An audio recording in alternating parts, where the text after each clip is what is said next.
Good morning, everybody, and welcome back to another day, another episode of 30NSG. On today's show, we're going to be talking about... Let me fix my camera for a second here. We're going to be talking about Netflix will open an in-person experience at malls, but it won't use movie theaters. So we'll talk about that. We're going to talk about Shawn Layden. He says the game industry needs to show some patience, and he also says that... that games are to make games faster and cheaper. So we got two articles from Shawn Layden from gamesindustry.biz. And then on top of that, if we have time, we'll talk about some Riot, why they don't want to compete with Fortnite, and we're going to talk about the Acolyte a little bit because I'm not watching the show personally, but we saw last night after episode 4 came out, the internet went ablaze because they literally did something I said they would be stupid to do, and they did it. Not only did they did it, they doubled down. So we'll talk about that because I'm I'm an ex-Star Wars fan. I'm an original Star Wars fan, not the Disney Star Wars. But we're going to talk about Ki-Adi-Mundi and how basically they just uncanonized everything that he said in the prequels and what his character is. And if there is no foundation of actual story, then why make the story at all, right? So we'll talk about that a little bit. This is what we do Monday through Thursday from 10 o'clock in the morning till noon Eastern. We cover news stories, have conversations, give you my thoughts and opinions, and we do this 4 days a week. If you like it, hit that like button, hit that subscribe button. If you'd like to go above and beyond that, become a member as little as $5. What's going on, Roadkill? What's going on, Hatter? What's going on, Titan? Jojo? Water Bear? Good morning, good morning. I watched The Acolyte for about 30 minutes and said, no thank you. I don't want to break my PlayStation 5 today, so I turned it off. Let me tell you, man.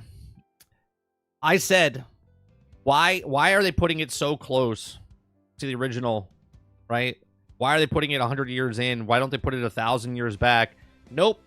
They said, hold my beer. Not only are we going to ruin the canon, or not only are we going to ruin characters and story and make it all whatever, but it just shows that they don't know the lore, and when they do, if they do know the lore, they don't care about the lore, so they just rewrite history, which, again, if you have a foundation of shit, what's the point of writing any stories? Like, for instance, if I'm watching this, let's say I was a fan of this, but I was also a fan of the old stuff, and they just kind of retcon the old stuff so they can shoehorn in the new stuff, then why do I care about this new stuff if they can just make the next show decanonize the canon that they just approached me with? You know what I mean? It's just stupid. Titan says, I watched the first episode yesterday. It wasn't that bad. Maybe the bad press lowered my expectations. Yeah, we'll see. We'll cover something here. So if you're watching the show and you care about spoilers, I'll probably spoil something for you. This should have been told very, very long ago. Like you said, you can have more liberties if you want to bring them messages of wizards and shit. Go back when the Jedi and Sith existed elsewhere, everywhere. Right. Tell the story of why the downfall of the Sith. Right? Not the Sith came back and they're brewing underneath the thing so close that it's fucking stupid. Anyway. Let's start off with the gaming news. We'll start off with Shawn Layden. Then we'll go into Netflix, and then we'll go into the Star Wars talk at the end. All right, so Shawn Layden, if you guys don't know who Shawn Layden is, he's the ex PlayStation CEO, right? He was before Jim Ryan. Okay, so Shawn Layden here in this article from gamesindustry.biz. Shawn Layden, the games industry needs to show some patience, and the industry veteran shares his views and current state of video game business. Now, the Tencent advisor, former PlayStation boss Shawn Layden, has criticized the games industry for lack of patience during this period of widespread layoffs. Layden comments came during an open podcast of GI Sprint, which is also a new series of videos, podcasts, and articles about the subject of making video games cheaper, faster, and better. The full podcast goes live later today. The current industry situation, which has seen tens of thousands of redundancies across the business, has been caused by slow growth and rapidly rising costs. And Layden says a side effect has been impatience from game companies when it comes to new ideas and concepts. He says, quote, That's the real frustration thing when you see people say, look here, small studio that made a great game. This is a true promise. And it created an entirely new gaming experience, but it was also, we don't have the patience to play this thing out into 2 parts or part 3 he began. Now, obviously, I'm assuming he's shooting the shot across the bow of Xbox because of Hi-Fi Rush. Okay. Now, again, he's an ex-CEO of a company. I am not. But for us, for him, for anyone to know what the situation was and why they did what they did, we don't. We could take shots and say why they did, but we don't know the actual facts. Okay. It says, quote, even though they didn't really get wiped out by it, they didn't have a windfall profits. They didn't have a windfall profits that expected it, and so it killed this thing to go more established triple IP. Sequels, copycats, and things that, from financial perspective, you can draw through a through line and say it's that built into this game is likely perform like in this market. When you bring completely new things that people not have seen before, which is fantastic and quite often are, the publishing industry doesn't have the patience now to nurture things like this. And it feels that it needs a quick, big win, and it's a terrible place to be in the entertainment creative industry. I've talked about this a little bit. When you bring a new IP in and it doesn't sell well, that's basically, think of yourself as a gamer when you're playing a game and they kind of like waste your time. You go on these quests and you get all this information and you get all this this loot and you build up your character and your levels and all this stuff, and all of a sudden the developer says, hey, we're getting rid of that. We're nerfing that. You're like, well, what the fuck? You respect my time. When a new company comes in with an IP, they're building that game up and they want their time respected. But the industry, the gaming industry, was like, well, this new IP didn't do very well and we don't want to give it the time, so we're just going to cut its legs out. Okay.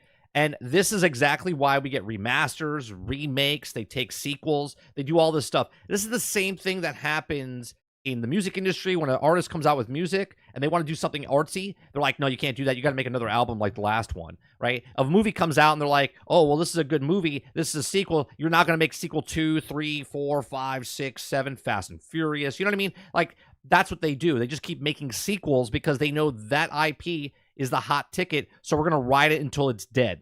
Okay? And that is the problem with the industry compared to developers, and developers compared to us, the gamers. Okay, so Layden says ultimately the new ideas that will be what gets the industry, particularly the AAA console industry, out of its current predicament is not established brands and franchises. And I agree. I think the indie developers are the ones. But at the same time, you can't take a game like, Immortals of Aveum, right? Immortals of Aveum was a way too high ticket price game to come out to then try to make that a brand new IP. It just didn't work out. They didn't put enough money behind it or in it or give it enough time to grow to bring up and make that game a thing. Okay? So you got to make smaller games. You got to make smaller franchises, and this is why game companies are going towards the hero shooter, because it doesn't take 3 years of development time and high-end cost, right? They can make something sort of like a play test of a thing and then put it out there and see if it sticks for a little bit, right? And it doesn't take them 3 to 5 years to invest and to get into that, okay? So if people have already had the interest or not interested in the experience, building more of those experiences will not get them in. It seems pretty dumb to me, right? So it continues, how does the entertainment industry continue to grow and expand and reach new people? And to my mind, though, the innovation and through bringing out new kinds of games. So, okay, you don't like first-person shooters and you don't like RPGs? Here's something else. Here's a rhythm action gaming piece, and it's all about the music, bright colors, and having a good time. Where's the space for those games? And how do they continue to provide outreach of getting new people involved in an interactive entertainment world? He's definitely talking about Hi-Fi Rush. Okay, now the problem with this is Hi-Fi Rush was a game that they put out on Game Pass, on Xbox, and I played it. I bought it. I really liked the game. I thought it was fantastic. But at the same time, it just didn't appeal, right? This is the thing I don't understand about entertainment in the movies, in music, in books, in gaming. When a problem happens, we are the linchpin, okay? Customers are the linchpin if a game succeeds or dies. It has nothing to do once it leaves the hands of the developers. The developers make a game, sell a game, and then it comes to us. If they do their job correctly, that game will come out and it will sell, right? It'll be like, this is a good game. I want to buy it. People were not interested in it. Even though Hi-Fi Rush was a fantastic game, loved the game, the visuals, the gameplay, all that stuff, it's a niche game. A lot of people don't want to do the rhythm stuff, okay? They don't want to do that type of stuff, right? It's like asking someone else to do another niche type of game and go, "Oh, well, it didn't sell well." Well, if it didn't sell well, that's your fault. You took a risk. You took a risk, just like anyone else takes a risk about opening up a business and putting a bakery in an area that's got 3 other bakeries, and your bakery doesn't make it, right? How do you stick out from the rest? How do you build up your business? How do you build up your brand above the rest to survive? Okay.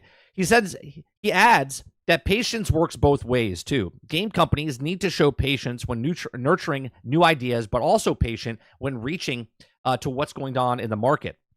Citing the industry's overexcitement during a lockdown years. Okay. He says, quote, when we saw the times of artificial growth during the pandemic, I would have expected more companies to recognize this in a very limited time party people, he tells us.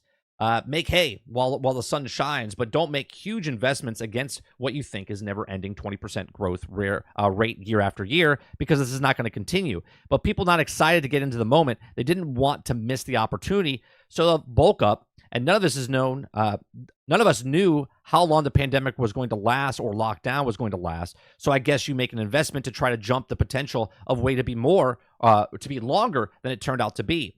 But it's a huge gamble. They're betting that that it also doesn't happen if you stuck out of the position of a huge labor load. Here's the thing. 2 weeks. 2 weeks. That's what the pandemic was supposed to be.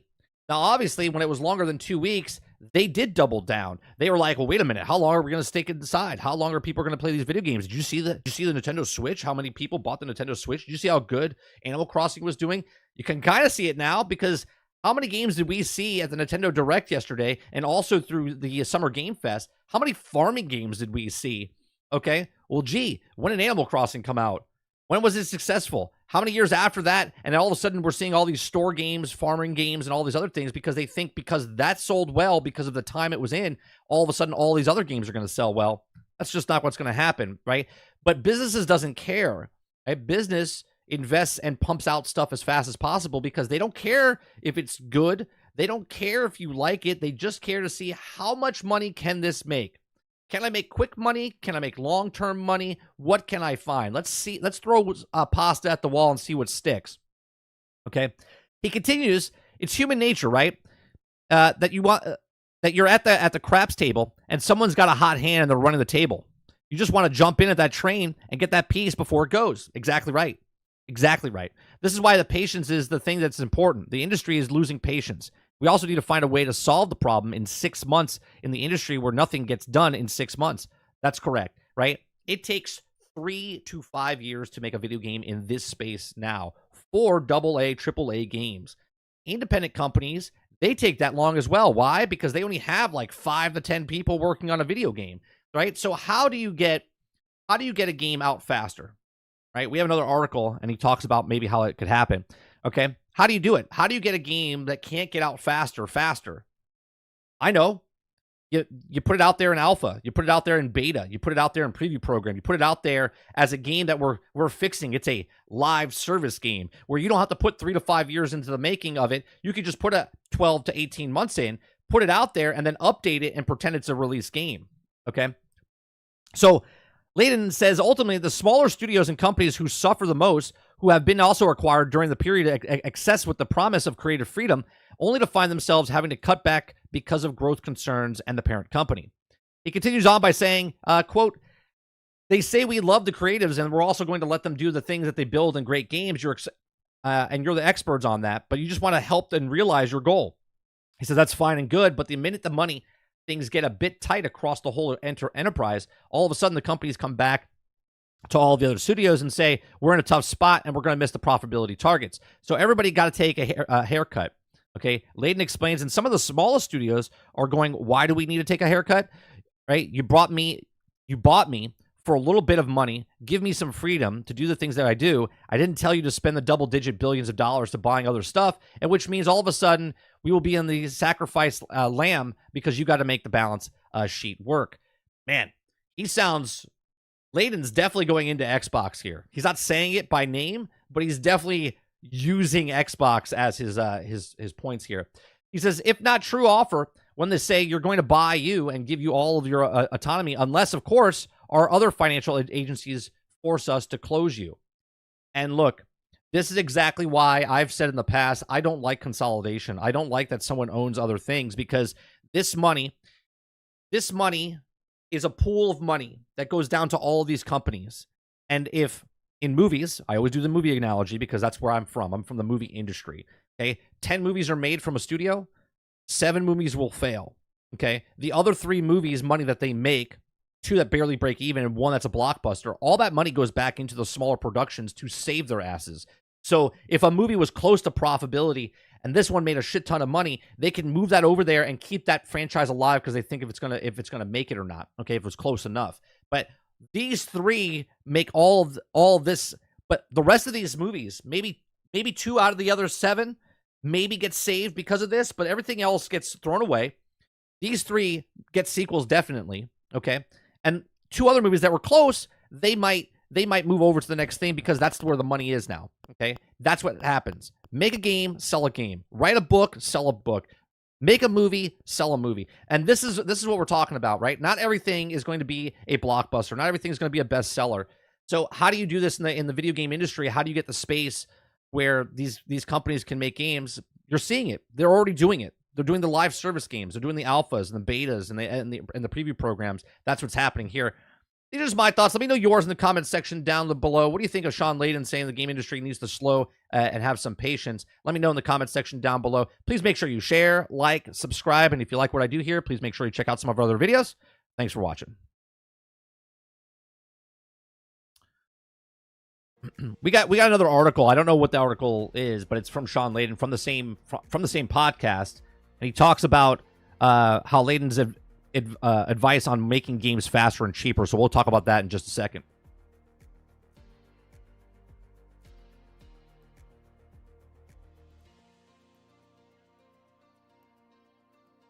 Z says 30, a new bakery. No, we need a nudist mini golf. Orlando is ready. A nudist mini golf. That would be awful. Be awful.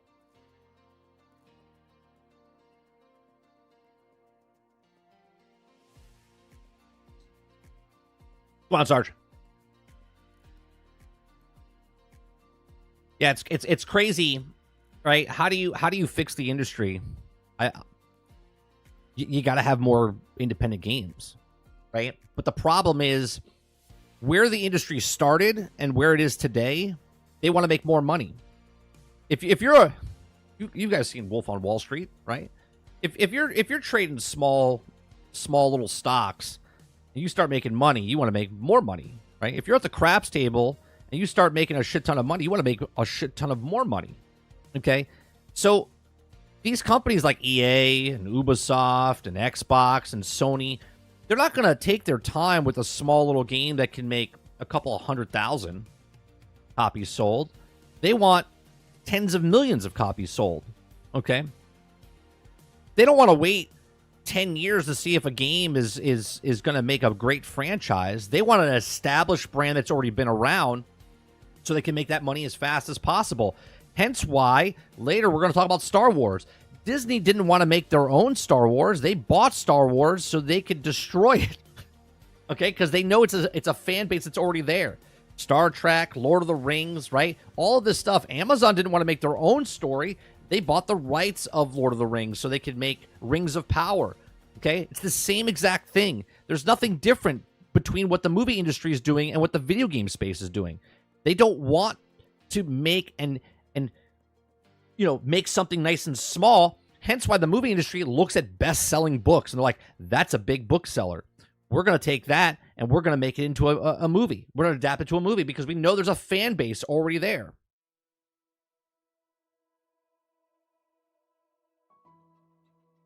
You get games out early by releasing early access, or wait for it, use AI. Sure, you could use AI to get it out faster, but it's still going to be in that form that you just said, Vandal, right? It's still going to be in early access.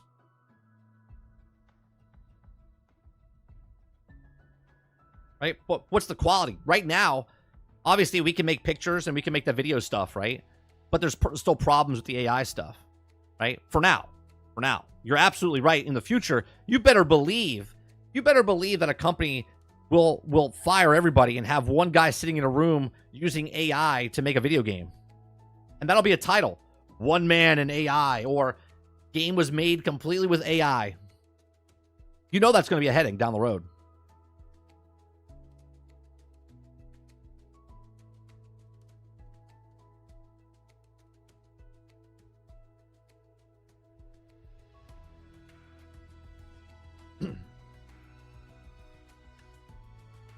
All right, both these articles were written by the same guy. I'm not sure. Oh, it's Chris also interviewed him in the podcast. So we'll talk about this. This is a pretty long one. Yeah, I stole my girlfriend. All right, so we'll go from that story to the next story, which is also like combined, right? They're both Shawn Layden, both from the same podcast, both from the same article, or same writer of the articles. Okay. So this next story is Shawn Layden's advice on making games faster and cheaper in the GI Sprint. If you guys like what I do here, I do this Monday through Thursday from 10 o'clock in the morning till noon Eastern. I read articles for the first time on stream live. I give you my thoughts and opinions on the article as we read through it, and I talk to chat afterwards. If you like what I do here, make sure you hit that like button, hit that subscribe button, and if you'd like to go above and beyond that, you can become a member as little as $5. All right, so Shawn Layden's advice for making games faster and cheaper. Okay, as part of the GI Sprint, the former head of PlayStation Worldwide Studios on ways to bring down the cost of games. It was back in 2020 when Shawn Layden began sounding the alarms around rising game development costs. Speaking as part of the Game Lab Live, Layden said current rising cost of AAA game development was becoming unsustainable, and it's also the industry moves from PlayStation 5 and Xbox Series X generations, which was due to the lack or take place later that year, and the industry might struggle to grow. Okay, now 4 years later, we have caught up with Layden as part of the GI Sprint series of the videos, podcasts, and articles, which are all around lowering the cost of game development. Quote, sadly, it does my heart no good to think of that it was right, Layden tells us, as it wasn't any great predictions. It was watching trend lines in over 25 years of gaming, and the numbers only go in one direction. Games don't get cheaper, they don't get shorter, and they get more complex, they become more costly. Okay. The larger blockbusters, when people are swinging for the fences, they're coming to $150 to $250 million bracket, and this is a huge burden on the game development business model. On the publishers for carrying it, and that's the lead to some other contracts and marketplace that we've seen. Over the next 3 weeks, we'll explore numerous ways the game developers can make games quicker and therefore a lower cost. As part of the opening podcast, Layden shares views on the studios might want to consider, and you can watch the podcast below. So we can watch it, but we're going to read it. Okay. One thing developers should ask themselves is whether bigger really is better. Okay, and this is what we talked about with Ubisoft's games, right? Ubisoft games look great because they're massive, right? You think by looking at an Ubisoft game, it doesn't matter if it's Division, if it's Skull and Bones, if it's the Star Wars Outlaws game, if it's an Assassin's Creed game, what they put out visually, when you look at it and go, oh man, that map looks fantastic, right? Valhalla, okay, AC Valhalla, right? It's gigantic, and you hear reviewers say it's just big for big's sake, right? It's not really like a substance there. And they do this because obviously the value, when you look at it and go, well, if I'm going to pay $60 or $70 now for a game, maybe 110, maybe 130, right? That game is so massive, I'll definitely get my value out of that. So that's what they do, okay? He says, we live in a world where only 32% of gamers actually finish the game. So we're making a lot of games that are 68% of the people aren't seeing. That's an insane thing. We talked about Amy Hennig that talked about this as well a couple months ago, right? She said 32% of people finish games. Everybody else, right? 68% of people never play the game, right? I'm one of those stats in Elden Ring. I never played and finished Elden Ring, but I have almost 70 hours into that game, okay? So when you're a developer now you're making a game, right? Now you're making a game. Pick that game. Doesn't matter if it's Destiny. Doesn't matter if it's Division 2. Doesn't matter if it's Animal Crossing. Doesn't matter if it's Minecraft, okay? 68% of the people are not playing your game or seeing your game, okay? They buy your game, and then they don't touch that game, okay? So the people seeing it, Layden explained, so should we continue to build games that are unlikely for most of the people to see at the end of it, okay? Now, it doesn't matter how long you make the game or how short you make the game. I've talked about this on my channel about YouTube videos. I joke about it. My 2-hour show, majority of you only watch 30 minutes, okay, of a 2-hour show. If I make an hour show, people will only watch about 10 minutes of that hour show. If I make a 10-minute video, only people will watch about 2.5 to 3 minutes of that video, okay? It's the exact same thing. There are people that finish the video, but the majority of the people, only watch 3 minutes, only watch 30 minutes, only watch whatever it is, okay? The exact same thing that's happening in video games. A video game is 5 hours, Hellblade 2, okay? And 68% of the people haven't finished it, right? It was actually higher than that. It was like 80%, okay? Haven't touched it. 5-hour game. You could beat the game in 5 hours, and majority of the people haven't touched it, right? It could be a 10-hour game, and most of the people won't touch it. It could be a 30-hour game. Most people won't touch it, and it could be a 100-hour game, and that percentage stays the same, okay? So the cost to build to end, you can tighten that up. You can make your games on a short timeline and reduce your costs. We'll get you a market faster, and you can please your customers sooner rather than always telling them that wait 45 years for the next ops. Okay, I think we just have to examine or re-examine how to present ourselves in games and the gaming public. Okay, now let's take that what he just said. Okay, it costs to build to the end. You can tighten that up if you make your games on a shorter timeline. Okay, shorter timeline, live service games, shorter timeline, making a game, a free-to-play game, and putting it out there as fast as possible. A hero shooter, right? That's shorter time frame, right? You can make that in 12 to 18 months, put it out there, level it up, and get it out there, right? So that's what he's talking about, okay? Layden believes that length is not necessarily a deal breaker that also used to be used. It's such a big deal in the early days of gaming in the PlayStation 1, 2, and 3 generations. Length was like your top review point. Okay, we keep judging games by how much gameplay you can get for your dollar, and maybe it's a decent metric back in the times. And the average gamer is late teens, early 20s, which means that they're time rich and money poor. So having to sit down for a long time to get through some huge RPGs seemed reasonable. I just think now the average age for gamers is approaching early 30s. Average gamer is 34, actually. Okay, actually 34 to 37, I think it is. Okay, and you got the flip. Right? They're more money rich and time poor. You can really kind of strap in some free time, and you're going to sit down with Red Dead Redemption 2 and get through that. We know this, right? Everyone has the exact same time. We talk about this on Generation X Gaming. Look, it's like we're fucking geniuses. We could be a CEO of a company, okay? Time is the same for everybody, okay? And a lot of people don't have a time. Everyone that watches YouTube or watches my show or watches a bunch of other things on YouTube thinks that everyone is 10 years old, 12 years old, and they got 18 hours a day to play video games, or you're watching the tippity top people that are streaming on Twitch that have their time. But the actual majority of the population on planet Earth that plays video games now, which is massive, it's the biggest industry in the world, less people have time to play video games, right? But they all want to play the same amount of video games, hence why you see the microtransactions go up, hence why you see game prices go up, but at the same time, the time goes down. We all want our time respected because we have very limited time to do certain things, okay? He says, quote, "We need to understand that the customers are looking for.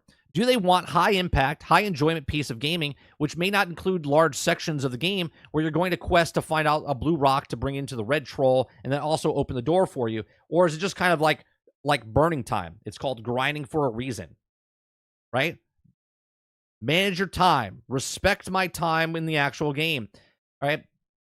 He says, "Stop chasing photorealism.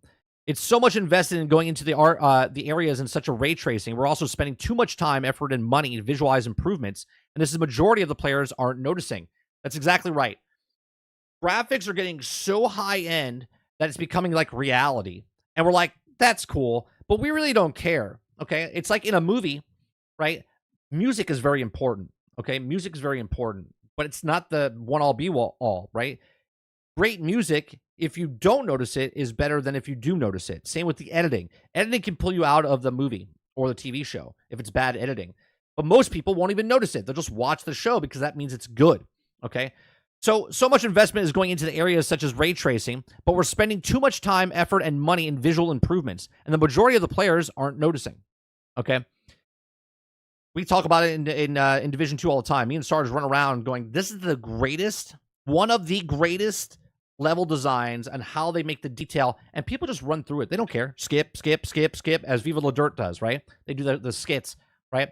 Skip, skip, skip. They don't care. They don't care about the graphics. They don't care about the stuff. It's just get the thing, move on, right? Get the thing and move on. Okay.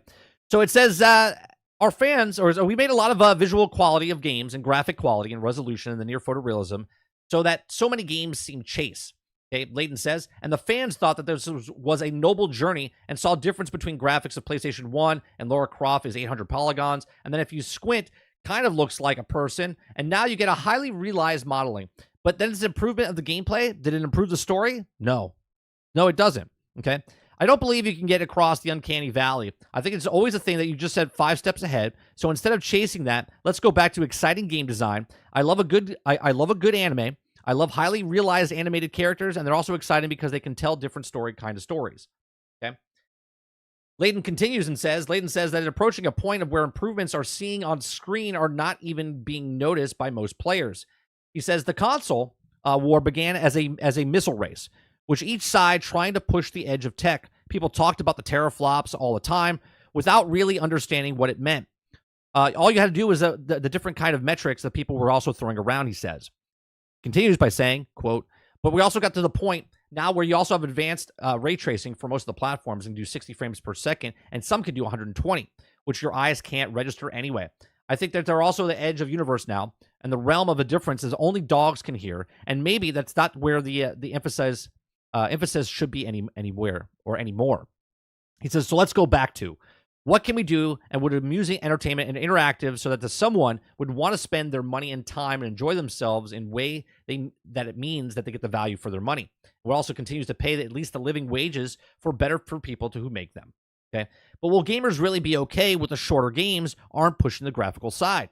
Well, they're not okay with the graphics that are pushing the side, right? Now, again, I didn't play Hellblade 2. Hellblade 2 looked phenomenal graphic-wise, right? It's a short game. Graphics look intense. But apparently people didn't want to play it, right? I mean, people on Xbox are playing it, right? But a lot of people are not buying it. A lot of people are not even playing it on Game Pass, right? There's a huge chunk of people that played it, turned it on, and then turned it off. Okay? Well, he continues by saying, well, you don't say the quiet part out loud, and he starts to laugh. Again, let's stop looking at the game as merely a collection of time-based activities and certain visual to it. He said, let's create activity that would be fun. Let's get these rules. These are also the characters. And not begin to deconstruct a game simply based on whether the frame rate held 60 every time. And don't deconstruct movies like that. That's another thing. This is why I personally don't give a shit about frames per second. If it's 30 frames, 60 frames, or 120 frames. I just enjoy a game because I'm enjoying the game. Okay? That's what he's saying there, right? Right? You deconstruct a movie frame by frame. I mean, you can, but you're going to find flaws just like anything, right? My grass is beautiful, but if I get down on my hands and knees and start looking through the grass, there's a lot of bugs, right? There's a lot of insects and stuff down below, but 30,000 feet up in the air, man, that grass looks green, okay? It says, get the machines to do more of the work. So this is probably what Vandal was talking about in chat. He says, on the subject of AI, Layden believes that there needs to be programmers to start building tools that will enable some automation in the development process. Okay. He says, quote, the way we make games has essentially remained unchanged for 40 years, he says. When the game gets more complex, the more heavy lifting it is done. We all need more art assets. Typically, we just throw people at it. Or we hire some people in Malaysia or Eastern Europe to throw them at it. And labor has always been difficult response to increased workloads to scope out the game. Did he just say the Malaysia and Eastern Europe? Does that mean that they get paid less and like sweatshops over there? What's happening there? People in the interactive entertainment business, certainly on coding program side, and some of the smartest minds of the computer science, and also need to make machines do more of the work. He continues by saying we need to get more heavy lifting of the technology built, the tool sets and the building engines that also can help.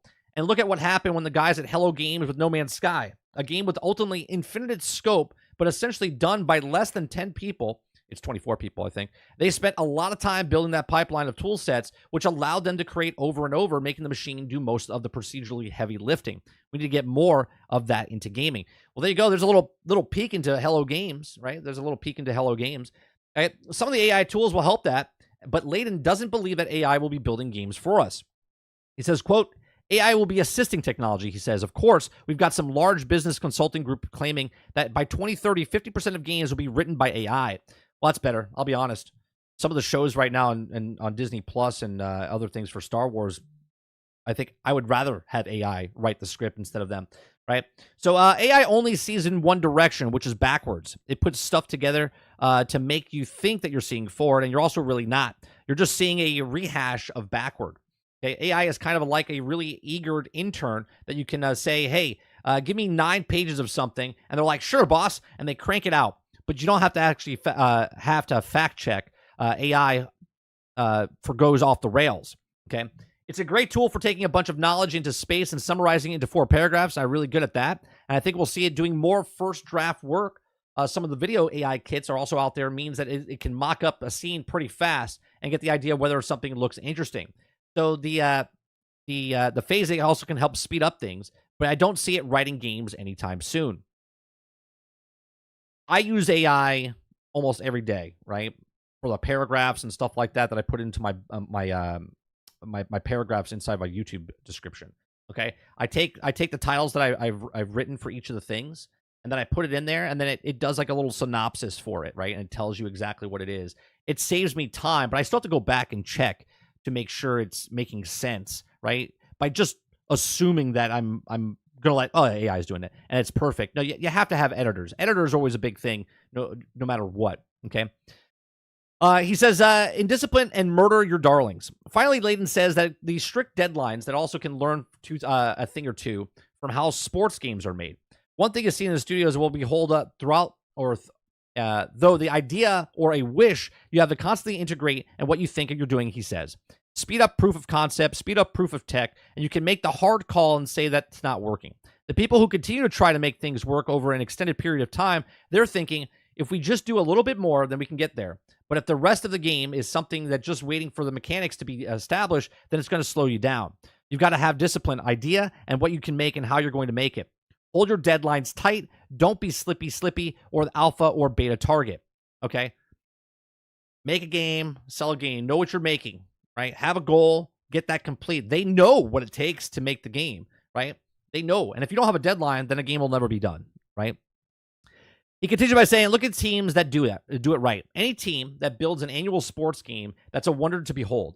The new game is 9 months every year at the old shop, and there's also MLB The Show in San Diego. Major League Baseball is not changing opening day. It's April 1st every freaking year. And you can say, well, you know, you're doing it in the same 32 teams in the same stadia, is the same players, where you just have to move around. And yeah, because it's identified their variables are year to year, then we have a list of things that you can add, and they take care of the maintenance and moving the players around, updating I'm assuming the stats, and getting new face scans. And then here are the new things to add, but there's a date when you go, and that's a feature locked. We're done, right? That's a good point, right? Sports games have to get their shit together and have to be out the door by a certain period of time, because football season starts at the same time, basketball season starts at the same time, soccer season starts at the same time, and baseball starts at the same time. So yes, it's the same thing copying over, but they have to do stuff on top of that, but they make their deadlines, right? They make their deadlines. You want to be able to have time for people to inspire, to come up with new ideas and really have a flash moment where they can also solve problems for the universe. But you also have to have a strong hand in production management. It's that feature is great, but if you miss the window, you put it to put it in. If you do, you break all these other things. So hold on to that and come back to it. Ultimately, if we can get back to making games in 3 years and thought dropping of the idea of features becomes more palatable, okay? If you turn games around in 2 or 3 years rather than 5 to 6 years, it's easier to set aside the idea because you go, I'll get back to the 2 years and the current model. And if you don't get this idea now, then you're never going to get the chance to get it in, right? And we've talked about this, right? In the past, we talked about it takes 3 to 5 years to make a video game, right? And now it's taking way more than that, okay? So the game industry has to do a lot of changes in the fact they have to bring that budget down. But how do they bring that budget down? Well, they got to make games in the 2 to 3 year mark instead of the 3 to 5 year to 7 year mark, right? Or the 5 to 7 year mark. And if they do that, then they can get the price down. But at the exact same time, the photorealism, I think, has to go. I don't think you have to have photorealism for games personally to be awesome. Sure. Is it amazing? Like, we look at the photorealism of Star Wars and be like, oh my God. But Star Wars at the same time is not reality. It's in a galaxy far, far away, and it looks like the movies and cool. Okay, so Star Wars looks cool, but now you have that game like Body Cam. Body Cam looks insane, right? It looks like real things. It looks so real that they blur out the faces of the people you're shooting because of the connection that we have as humans. Going, I'm actually murdering somebody, right? It almost blurs the line of what that game, the movie, The Gamer, where a kid is controlling the guy that's actually going out and killing things, right? It's that you need that blur, you need that separation of gamer to reality. I think it's cool. I think games can look like reality, but at the same time, I don't think all games should look like reality. I think it's like a niche market type of thing instead of that's the rule. Okay. These are just my thoughts. Let me know yours in the comments section down below. How do you think video games could bring down the costs and get them out cheaper? Right? Obviously, they can make them cheaper. The price is never coming back down. It's never going to go below $70 again. We're never going to get a $50 video game, okay, as the standard. Obviously, there's games out there like Helldivers that's $40, but the standard AAA game is never going to come back down to like a $50 price point. Let me know your comments in the section down below. Please make sure you share, like, subscribe, and if you like what I do here, check out some of our other videos. Thanks for watching.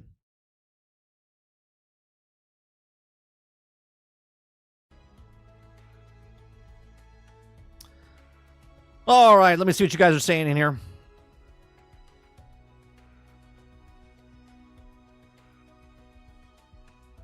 Let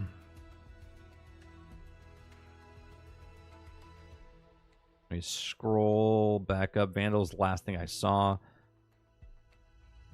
They won't tell you the game is made by AI because it'll actually finish the game and show the devs that they aren't really needed. Go on, Papa. Coming in to say hi and bye. Sitting on a plane, trying to go home. Got on a delay. Safe travels. How's the discussion about whether or not people touch the game after they buy it? Who cares? They don't. As long as they buy the game. Right. Success. They bought the game. They've made their money. They don't care afterwards. Unless they're trying to make a sequel of that game afterwards. And they're like, well, we have this many people that played it, but this many people didn't buy it. Or we have this many people that bought it, but didn't play it. Sales, they say we're making a sequel.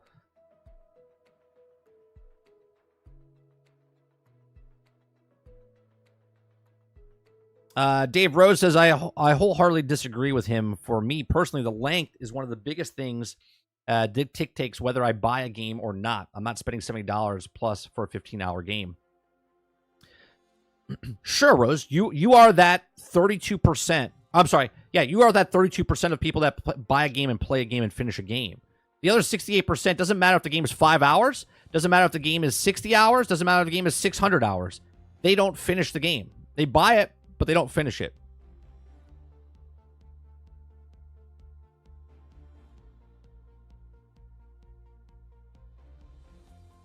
Depends on quality of the story for me. BioShock is only 10 hours and is well worth the $60. Travis says, I'm consuming, but only on the games I care about. For example, Star Wars Outlaws I care about, which is I also spent money on. Meanwhile, I can never spend my own money on FromSoft, and they're amazing.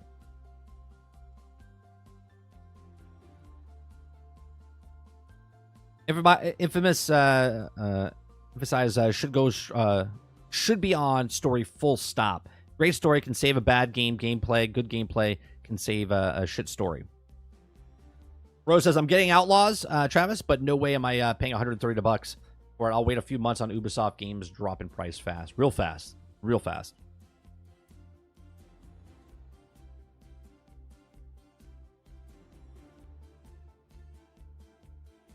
So you'll buy Wuhong first, only $70 for the digital deluxe version, while I'll wait for Star Wars to drop. If you have to let me know how it is, and it's also oh, you're playing Outlaws. Travis is playing Outlaws first. Sarge says, what companies look to lower costs by going overseas to pay devs less? No way. Saying ain't so. A monkey with no arms and a typewriter can write a better story than anyone that's trying to write a screenplay right now.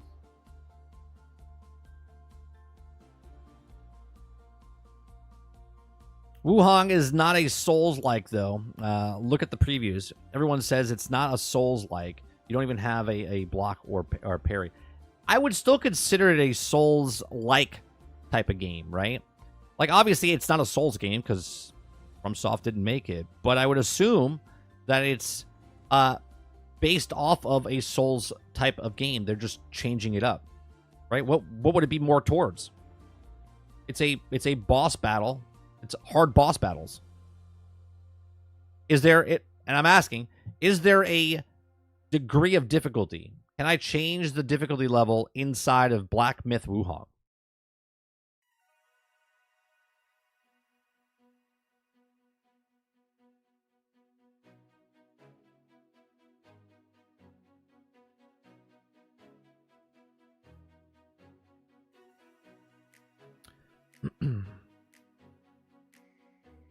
There are like 20 hands-on previews now, and the first thing they say is definitely not a Souls-like. Go research.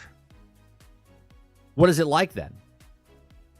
What would they consider this game to be?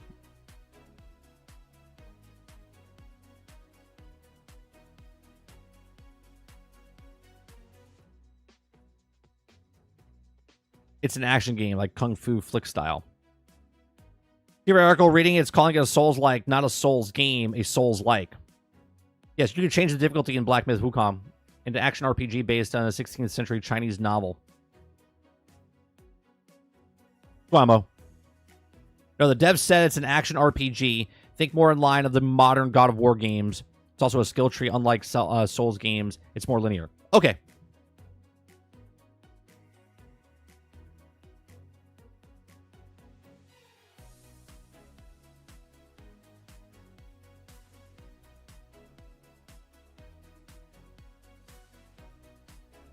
So it's not a sweat fest when you fight for it, when you're fighting the guys. If you have a problem, well, actually, that'll be interesting then. I'd like to know a stat when it comes out, and how many people beat it on hard, and how many people beat it on medium and easy and whatnot.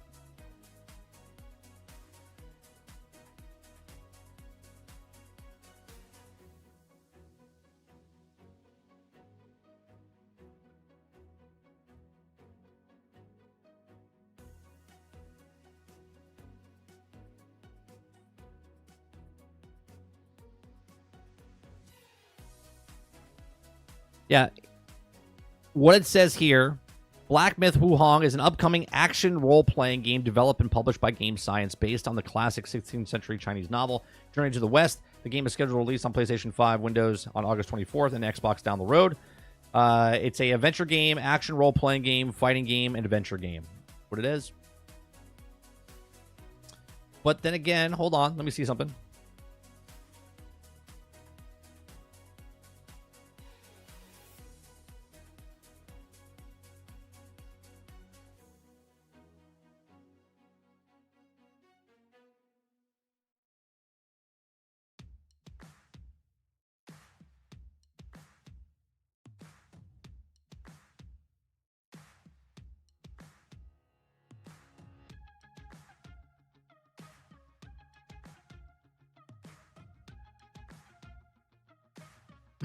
Elden Ring is a action role-playing game developed by FromSoft.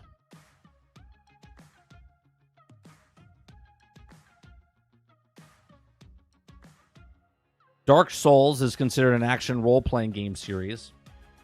So I don't know. I guess we'll see.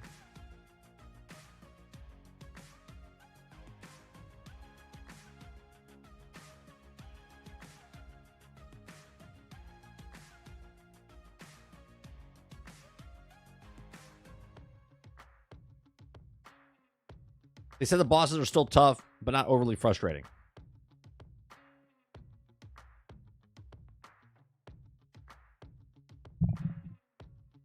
Even IGN's new video says it's not a Souls-like, but why trust IGN? They're fucking put out a hit piece on Black Myth.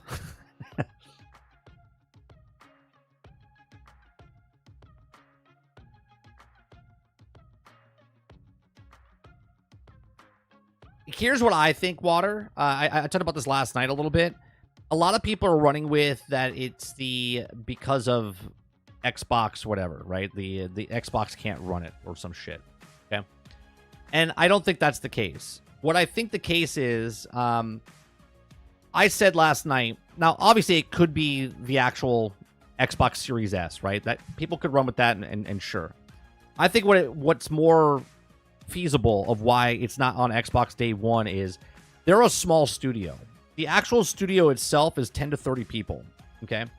And then when they showed that first trailer 4 years ago, that was a trailer that a lot of companies do to use as a promotion tool. Like, we're making this game, and they had an influx of people that came in and got jobs there, right? And they went up. So they went from like 30 people to like, I think it was like 60 to 70 people about 2 years after.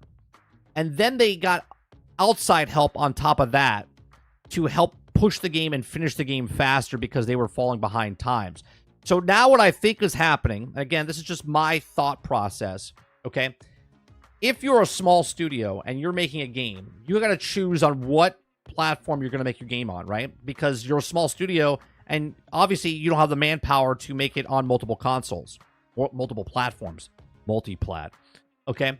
So they chose to make it for either PC or PlayStation first, or both at the same time. But because they're a small studio, they were like, where are more people going to play this game? It was probably PlayStation. And if you had to choose between PlayStation and Xbox, one has 60 million potential buyers, and one has 25 to 30 million potential buyers.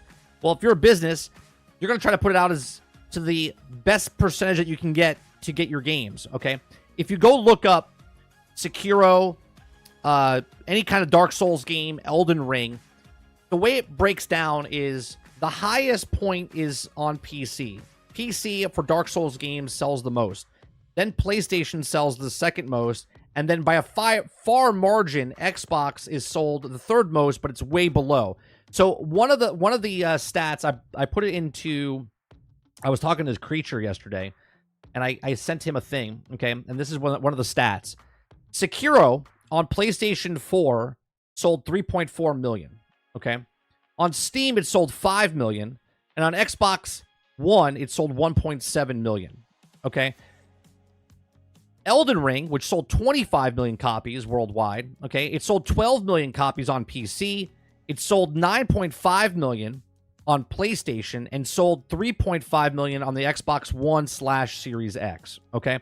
And that was PlayStation 4, PlayStation 5, it sold 9.5 million, and Xbox One and Xbox Series, it sold 3.5 million total, okay?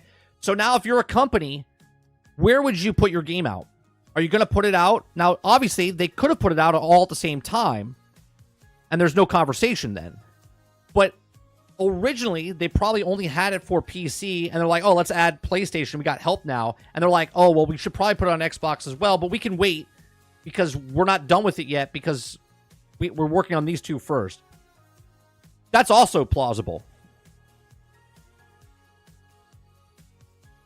I don't think it's anything about the money, Travis. No, they really did, because Black Myth devs told Sweet Baby no when they asked to help, when the game is all over YouTube and the internet.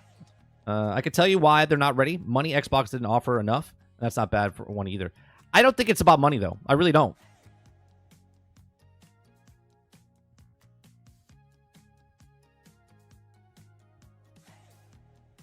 Sarge says, from the people that produced the Elden Ring series, the new boss battle game, guaranteed to break your elite controller, Sweatfest, a game made to piss off the entire industry. Sweatfest. Also, I wonder if there's some companies who are like, no, I have no interest in Game Pass. Yeah, but it's not about Game Pass. It has nothing to do with Game Pass, right? I guarantee you, if Wuhong was on Game Pass, it would be day and date, right? But it's not on Game Pass. It's just selling on Xbox. And because it's a small studio, I guarantee you they didn't put the time or effort into making that platform because it's the smallest platform. These are facts. After beating Rise, I'm really excited for the DLC. I love ending it set up. 30, you would think that they would want to release it all on available platforms. This is a new IP, and you want everyone in the faces, right? Sure. But did you hear the front part of my conversation, Water? It's a small studio. If you're 30... Okay, so let me get this straight. You would rather them push back the date so it releases on all platforms at the same time, even though the last platform is the smallest amount of players on the platform. So instead of coming out, when does it come out? August? When does it come out? August?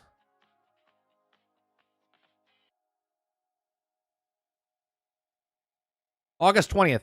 So instead, you would rather Black Myth get pushed back to like November, December because it's not on all platforms. No, they're a business. They're trying to make money, right? So they're like, well, it's ready for these, so why not release it? They're an independent studio. Baldur's Gate 3 did it. Plenty of other game companies have done it. And you could say it's because of the potato, and that's fine. But it's also because they're also a small studio, and I would assume that they don't have the manpower to get them all on all three consoles at the exact same time.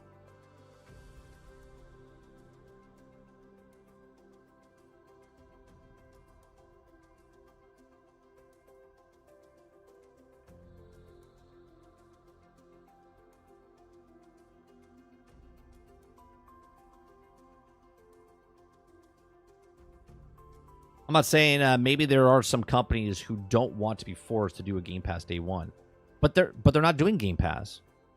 Wuhong is not coming to Game Pass. I don't think it has anything to do with Game Pass. There's plenty of games that come to Xbox that are just sold on Xbox.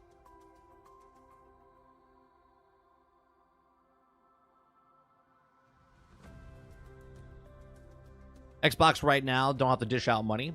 They have a healthy roadmap. Sony Pony, I can honestly say E-Day and Fable do look good.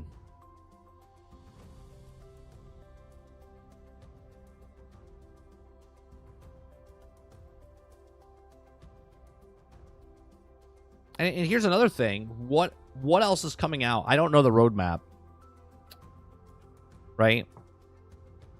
Is there anything else coming out around that time in August? Let me look.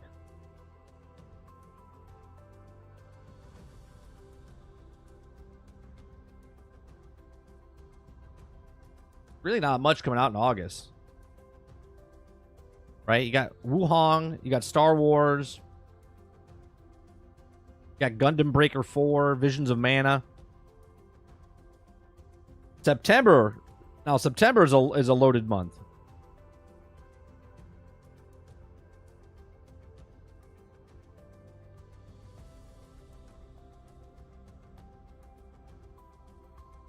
Soy 2 says Wuhong will be like a Ninja Gaiden 2. Also, what sucks is that Wuhong was shown at an Xbox event and they get it last.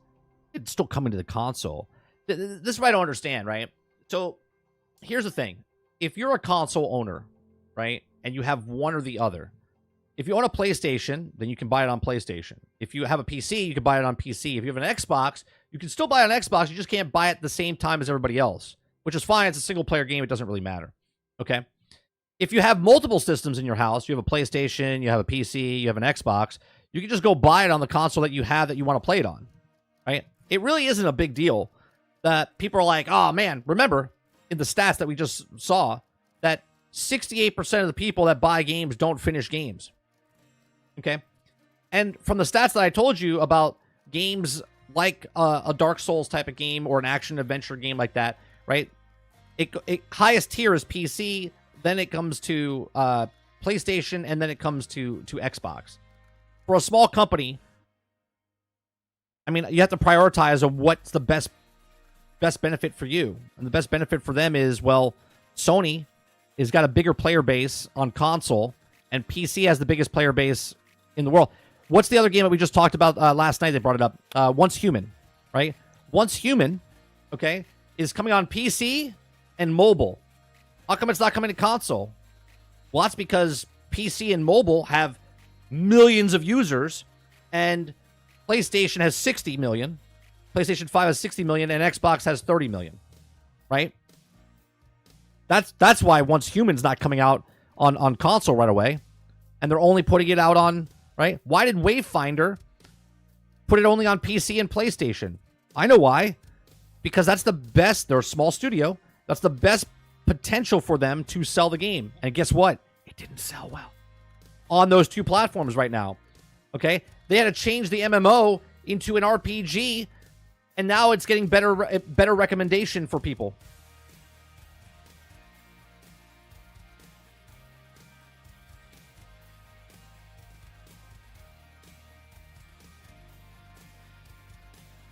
Why does Xbox only owners seem to be getting the short end of the stick time after time in the instance like these? But are they getting a short stick? Here's the thing that I want to understand. Are the Xbox users getting the short end of the stick when they don't have to pay for their games $70 for every game that comes out, and most of the games that come out are on Game Pass? Is that the short end of the stick, Gene?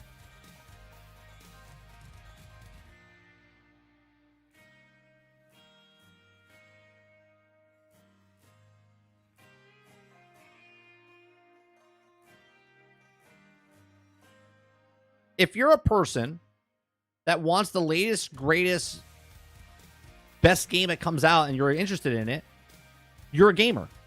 So you're going to buy the console or have multiple consoles. And if you don't, well, then you're not really that gamer, right? Getting the games later than others, short end of the stick to me. Do you have a backlog, Gene? Do you have a backlog of games right now? You must have no backlog whatsoever, right?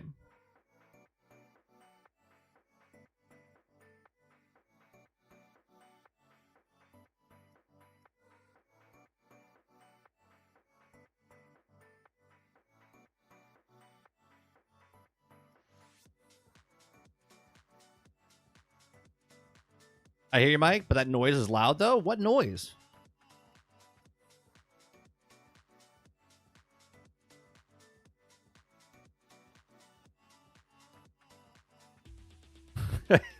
Travis says, I had a massive backlog. Not anymore because of that PSN issue. Have they fixed that yet for you, Travis?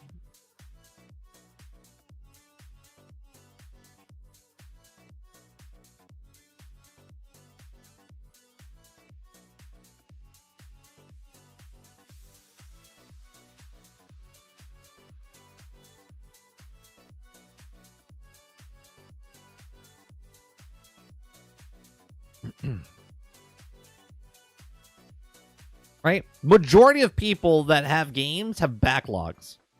Right? So great. I bought a brand new game and I can't play it for 3 months because I'm playing other games that I bought that I haven't played. But Xbox is getting the short end of the stick.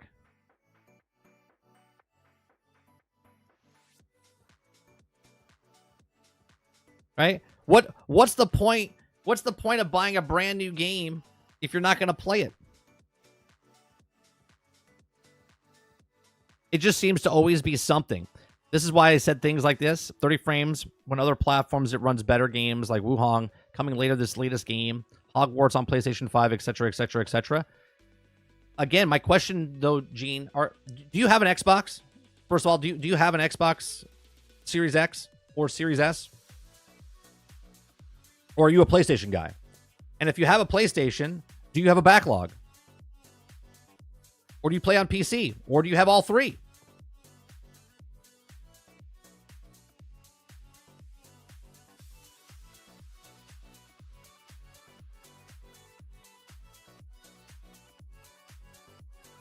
Because here's the facts that I know.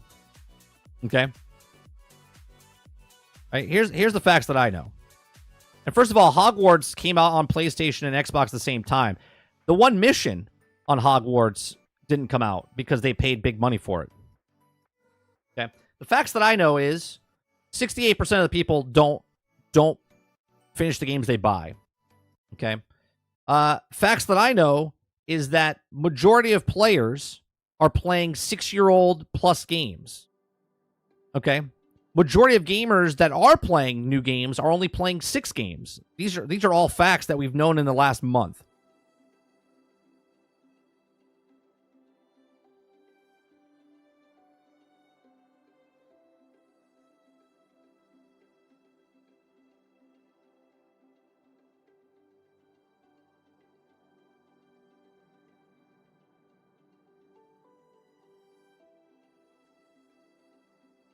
No split screen, I believe, Rose. Right? No split screen. But co-op was there. You could play online co-op. You just couldn't play split screen, correct? I'm asking. I thought it was the split screen thing.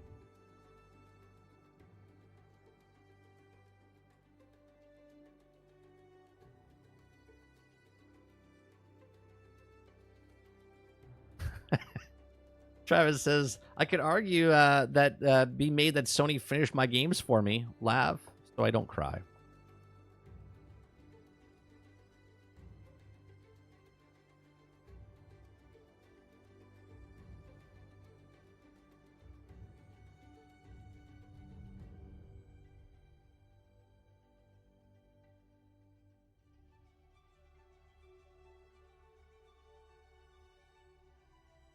Right, Dolphin.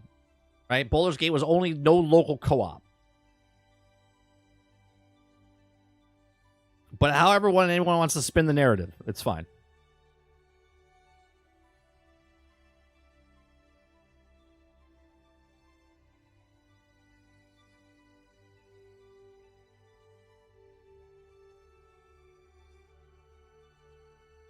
Gene, I'm still waiting. Still waiting for your answer if about an Xbox Series, if you have an Xbox at all, a PlayStation, or a PC, or all of them. And if you have a backlog.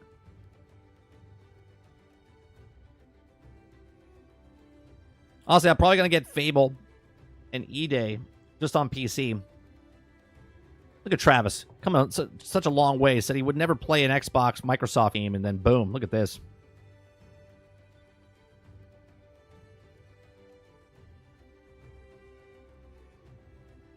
Okay, but still was missing features on Xbox. Nothing is being spun. It's facts. Sure, but your statement was that Baldur's Gate didn't have co-op, which is false. It did have co-op. It just didn't have split-screen co-op. That's two different things, Rose. I was just correcting what you said about the co-op. It was the split screen, not co-op. You could play co-op. You could play online with someone else and play co-op on the console. You just couldn't play split screen locally. Those are the facts.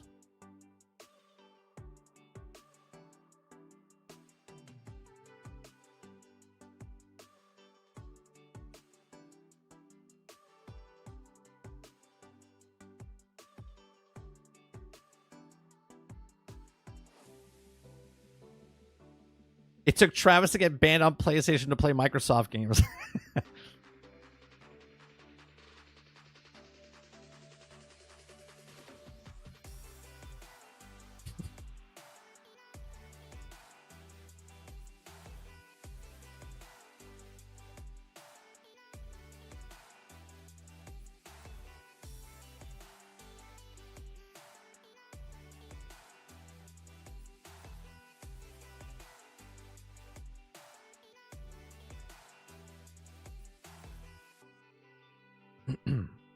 I love local co-op. Definitely not a way for the dodo. That's one of the best features on the Nintendo Switch. Local co-op games is so good on the Nintendo Switch. Right? I love the fact that there's so many games you can play local co-op, and not just 2-player. You can play 3-player, 4-player. Right? I'm from an era, Rose, and you're my age, right? We come from an era where Nintendo had local co-op, and that's a feature that should be in more games now. But because of the internet, everyone's, but we still have siblings. You still have multiple children in a house. But Nintendo and other companies well, not Nintendo, but other companies would rather have you buy multiple systems than play on the same screen.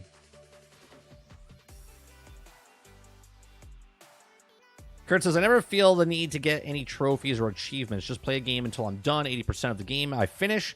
And the other 20%, it's not worth my time. The way I play a game, Kurt, is I try to do as much stuff as possible before I do the main story in those type of games. Because once I beat that main story, I know I'm going to put the game down.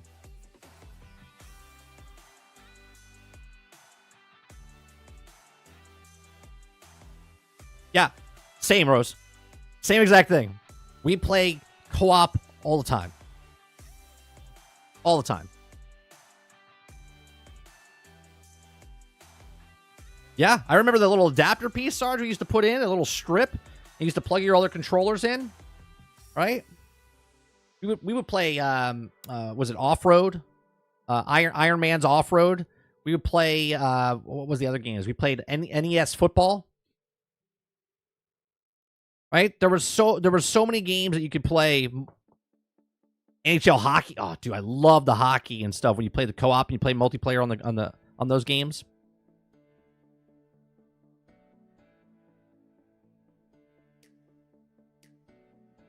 Gene, did you get lost?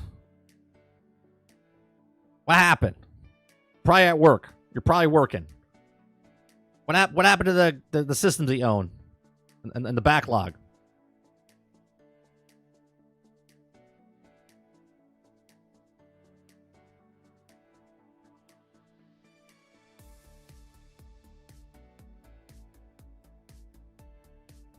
Yeah, Iron Man Off-Road was so good. I just saw a game on PC last night. There's an off-road game coming out that's sort of like Circuit City Superstars, but it's an off-road game. Looked good. And there was local co-op.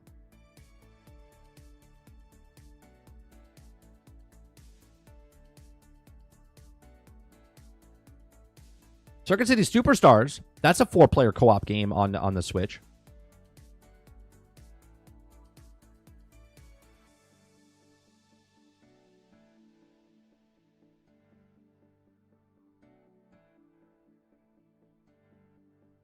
Dude, the co-op game, like the Turtles in Time and stuff like that, excellent. Right? Back then, so good.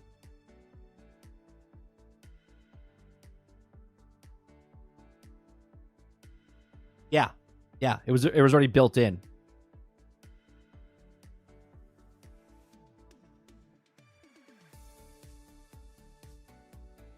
Mo says, growing up, we played local GoldenEye, all the sports and fighting ones.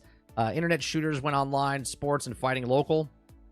Yeah, the local games were awesome back in the day. Mario Party can be fun with family. Yeah, we played it quite often, or we used to. We haven't played it in a while, but we used to play it a lot. When they showed the Nintendo Direct yesterday about the all new Mario Party stuff, whatever, I forget what it was called. I was like, oh, I see that in my future. Dodgeball or Super Dodgeball? That was always rented out. Super Dodgeball was always rented out at Blockbuster.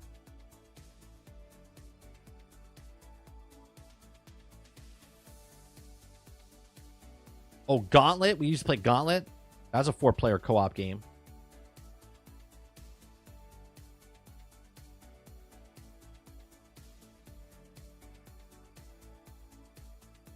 Sorry, do you remember the names of the 4-player games on 8-bit Nintendo? I only remember Iron Man. I know or some other. Well, NES. That was on the Super NES. You're talking about the NES, like the original. Man, co-op on that one. There's Iron Man. That was the one. I'm trying to think of the original NES co-op. Was Blades of Steel 4-player co-op on the same screen? I thought it was 2 players. Gauntlet was one of them. Yeah, it was Gauntlet and Iron Man. Blades of Steel.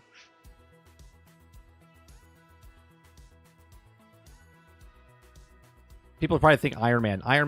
Iron Man was a driver. No, Blades of Steel was 2 players. NHL Hockey was 4 players. Oh, Nightmare on Elm Street. I'm gonna have to look it up. I'm gonna have to look it up.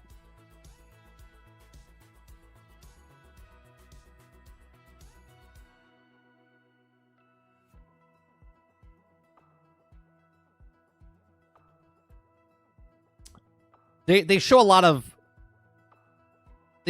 games 2 players. But so we have River City Ransom. That was a 2-player game though. Let's see, NES 4-player co-op game. Let's see. All right, we have Super Off-Road. Oh, there's a lot of them. Holy Christ. Okay, there was Super Off-Road, Gauntlet. No, hold on. This is all of them from today. Hold on, I gotta find out a different. Let's see, NES 1984. For a 4-player co-op game.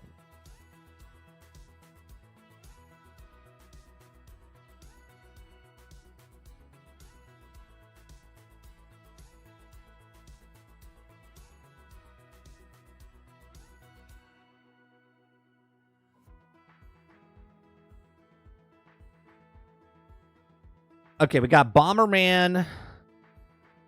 We have Danny Sullivan's Indie Heat, Gauntlet 2, Greg Norman's Golf Power, Harlem Globetrotters, Kings of the Beach, Magic Johnson's Fast Break, Monopoly, Monster Truck Rally, Mule, NES Play Action Football. That's the one I said earlier. Nightmare on Elm Street, Nintendo Cup World, RC Pro-Am 2. Oh, that's right. RC Pro-Am 2 was one. Let's see. Super Off-Road, Super Jeopardy, Super Spike V-Ball, Swords and Serpents, and Top Players Tennis.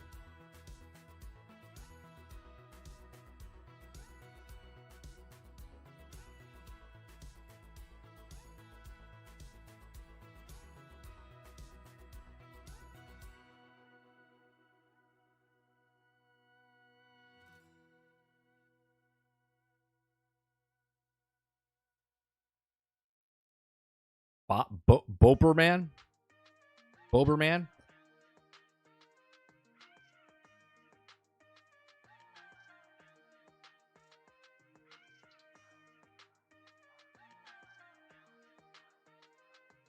Kings of the Beach. remember the River City Ransom type of characters? I forget what the fuck it was called. But they had the dodgeball game. They had a volleyball game. Travis with a 15-month membership. Man, I miss the days of co-op. Didn't need amazing stories because we made our own. Just me, my cousin, and having fun. Yeah, it was a good time back then, man. We were the house that all the neighborhood kids would come over. We'd have tournaments and different things. It was a good time, man. Even with just the 2-player games that came over, we would have what's it called? We have tournaments with NHL hockey, with the NES football. If you guys don't remember NES football, this game had the largest football field of any football game, right? Like, check this out. Okay, look how big this football field was for these players. What was really cool about this game was that there was high school teams in this. They had high school, college, and professional football in this game, which was crazy, right? But the field was gigantic compared to the actual players.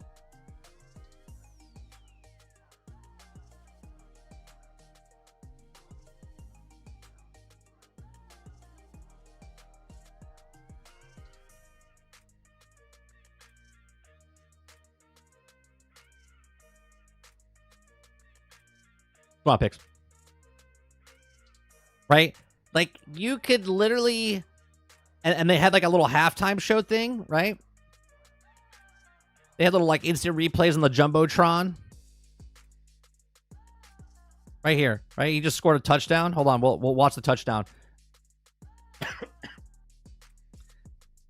I love this game. I love this game so much because when I was a kid, I would play my high school team.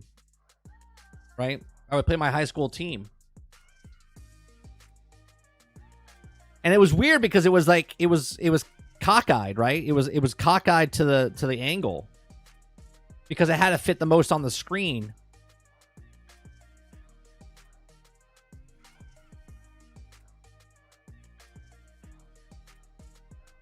We've come a long way. We've come a long way.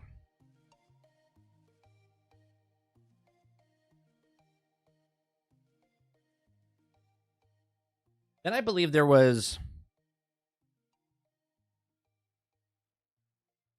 I think they make a sequel to it, if I'm not mistaken. Yeah, they did.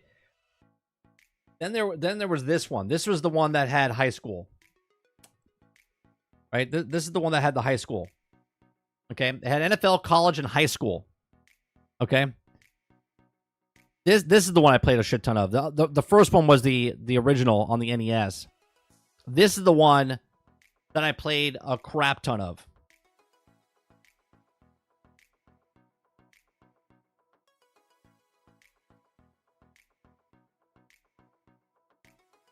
This is on the Super NES.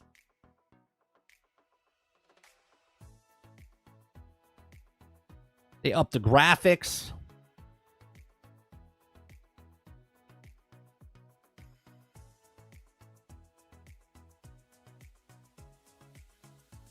I think they did like a halftime show, if I'm not mistaken. Yeah, they had the little gun,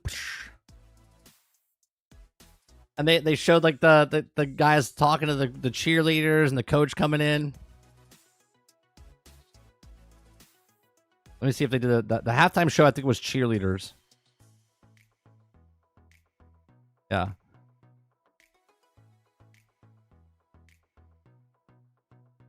Sports games were everywhere, Travis.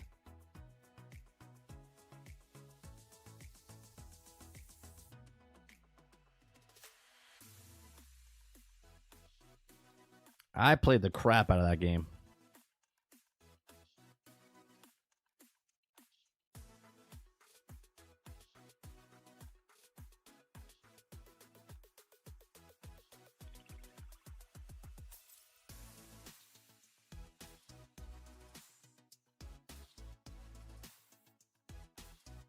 And just to let you guys know, just a reminder, this is the best baseball game ever created. This is the best baseball, not MLB The Show, okay? This right here is the best baseball game ever created. This is Super NES, Ken Griffey Jr. Baseball.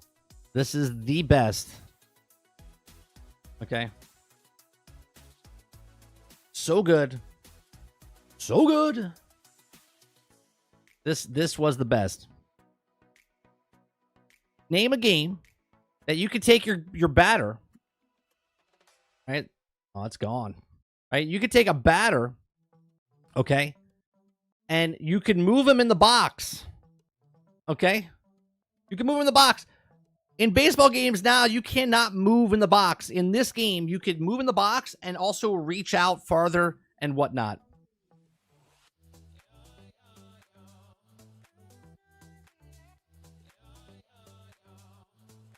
Right? The stats, the teams, the character. Like, I played this game so much. I knew every single player from every single team, where to stand them in the box so I could get the best hit. Okay?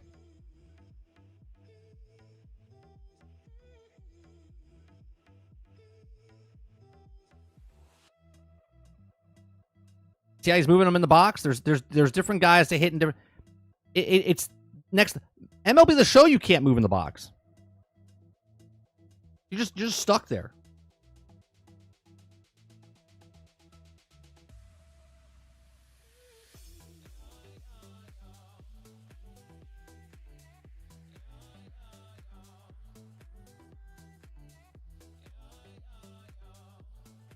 Such a good game. Speaking of baseball, I just watched a movie last night, The Natural. Oh, great movie. That's a great movie.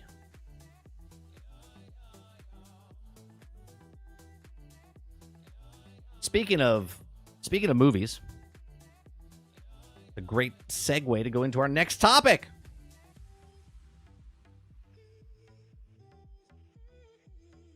Okay. You guys like what I do here?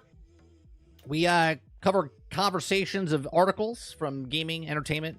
Okay, we do this Monday through Thursday from 10 o'clock in the morning until noon Eastern. We go over the article, give you my thoughts and opinions, and then have a conversation with chat. Okay.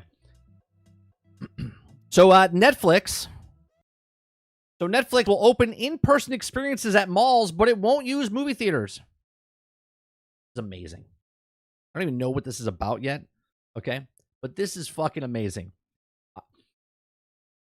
In-person experiences, but I'm going to watch a movie or a show in a building that's not my house, but it's not called a theater. What is this, fucking Surprise Mechanics from EA? What is happening here, chat? Okay, so let's read this, shall we? Netflix will open in-person experiences at malls, but it won't use movie theaters. So the first 2 Netflix houses locations are set up to open next year and will feature live experiences, food, and merchandise. Sounds like a movie theater to me. Okay. It says, I'm imagining waltzing in with your partner and the orchestra covered of Taylor Swift's song, a replica of Bridgerton's set, and then walking around the corner to compete the Glass Bridge Challenge from Squid Games, Netflix says in its press release describing the new venue. The 2 new Netflix houses are set to take over a former department store locations of the King of Prussia Mall in Philadelphia and the Galler Mall in Dallas. Both locations will span footprints in more than 100,000 square feet and include live experiences based on streaming giants' biggest hits like Bridgerton, Money Heist, and Stranger Things and Squid Games. Now, we had an article about this quite some time ago, last year, and we showed what they kind of would put inside of it. Okay, in addition to the live experience, Netflix House will also include exclusive food, beverage, and retail offerings at the time. Netflix has announced that plans to include movie theaters plans to include movie theaters in either venues. It says, quote, a Netflix house, you can enjoy regular updates, immersive experiences, indulge in retail therapy, and get the taste of your favorite Netflix series and films through unique food and drink offerings, said Martin Lee, Netflix chief marketing officer, in a press release, and the venues will bring our beloved stories to life in a new, ever-changing, unexpected ways. This sounds expensive. This sounds very expensive. These new venues build on over 50 live experience Netflix has previously launched across 25 cities around the world. Netflix says it picked 2 locations because they are part of the nation's most popular shopping centers. And outside the venues will also decorate the murals and sculptures of popular Netflix characters. So they basically have made a movie theater, but before you go into the theater, the lobby area is going to, so picture this, like the employees there and the people that come in will be dressed in like gowns and stuff of that period. Or if you go to Squid Games, the lobby would look like Squid Games. There'll be activities and stuff for you to do, and then also watch a movie. This seems very expensive to change, because how often, again, I'm going to put this in perspective here, right? Disney decided that they wanted to build a Star Wars hotel. And in that Star Wars hotel, they would make it the most Star Wars experience and have shows and different things within that realm of Star Wars. And that didn't make it. Okay, now obviously these guys are not converting a entire building into a hotel, but they are not taking over theaters that are empty in malls, but they are making their own space in a mall of 100,000 square foot area that has theaters, but it's not a movie theater, that have experiences so you can eat food. So like Bridgerton would have like food from that era, or they would have special food or drinks from that era. Which is sort of like what I was talking about Alamo Drafthouse, which sort of does something like that, like Father's Day, and they had like burgers and dogs or whatever, right? Thematic to what was showing there. I think this is stupid in very many ways, considering that the stats that we talked about in the past, that Netflix, or I should say movies themselves, people don't want it. 73% of the people don't want to go to the movies. So is this for the 30% of the people that still want to go to movies? Or is this trying to get the 73% of the people that don't go to movies anymore because of Netflix, because of the streaming services, to now come back into a brick and mortar area so they can go to a theater that's not a theater, right? Like Amazon, to me, made its billions and trillions of dollars off of online areas, and they killed off the brick and mortar store. But then now Amazon is literally making brick and mortar stores. What kind of upside down world do we live in? Speaking about Stranger Things, okay, that now Netflix, the initial killer of movies and how everything's moved over to streaming services, is now starting off in smaller areas but making movie theaters. Fucking amazing, right? I'm completely baffled by this, chat. Maybe you can fill me in the gaps here. I don't understand that. Okay.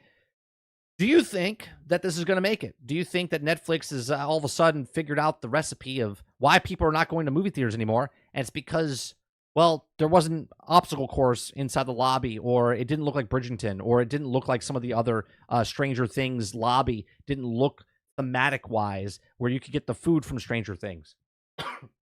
Let me know in the comment section down below. Please make sure you share, like, subscribe. Let me know what you think about this. And if you like my videos, check out some of our other videos. Thanks for watching.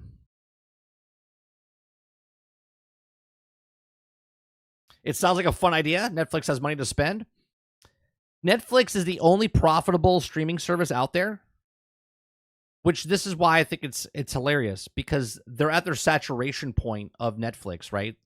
They can't make any more money from the streaming service because they're at their saturation point. So they're like, well, what do we do? Well, let's go make a movie theater, but let's not call it a movie theater, right? The old money, as Paul's saying, right? The chasing old infinite growth. The old money that's there, okay, is in theaters. And you guys know where I stand on theaters. I think movie theaters should always stay around because that's where a big chunk of change comes from movie theaters for these movies to make money. Okay, if you take movies away, most movies will fail, and you would have a shit product because you're getting shit products, and those shit products are not. People are not going to watch them at the movies, not because they're at home, because they're shit films. If you make a good film, people will go watch it. Top Gun, right? Top Gun Maverick made money. Inside Out's doing pretty well right now, right? That'll probably make $1 billion, right? Make a movie, sell a movie. Make a good story, people will go watch.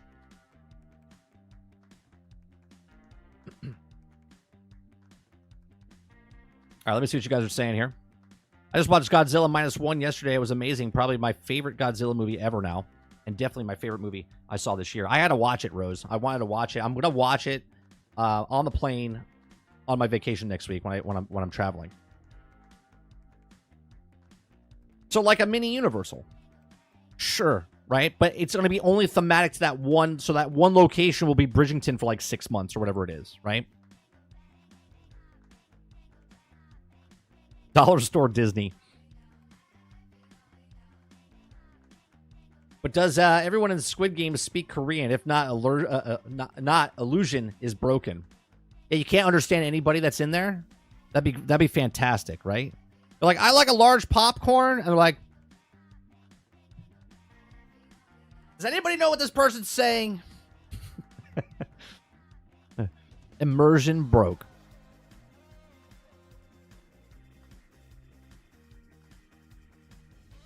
It's for 0% of people who still care about midder things. I bet you could easily spend $100 at this place. You could spend $100 right now going to a movie theater, Dolphin. If I take just myself, my wife, and my son, and then we get a popcorn, a drink, and some candy, it's like $80 to $90.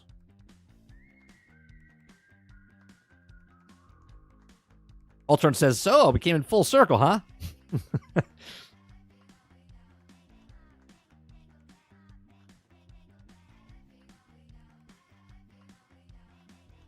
Kurt says, I don't know how you don't win with Star Wars Hotel. Stranger Things experience, huh? Well, let me tell you, Kurt, how do you not win with a Star Wars Hotel? It's easy. Not Star Wars. That's exactly how you don't win of a hotel made of Star Wars. If you don't make it Star Wars, then that would be not a Star Wars hotel. That's why it closed down. So you have to give them money to play Squid Games. This is not how it works. I'm guessing the food or the merch is overpriced to make it worth them. Right. It's exactly. It's going to be high-end food, high-end drinks. Right? It's not about making a movie to get people to go to the movie. It's make an experience so you pay a shit ton of money before you go see that movie and make it feel like it's worth value.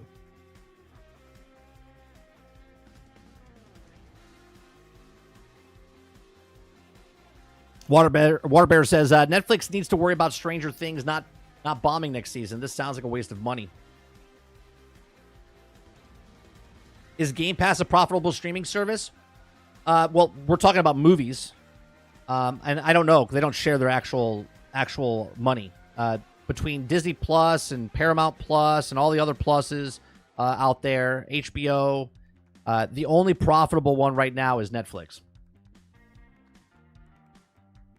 Robert Jones says Netflix thing sounds cool to do once and never again. Well, if they change it like once every year or twice a year, like you go to the Bridgerton thing and then you go to the Stranger Things thing.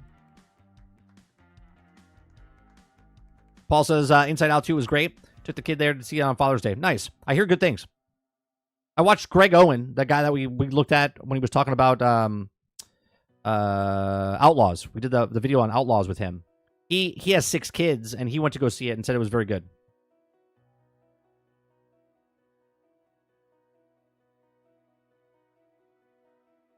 Later, Travis.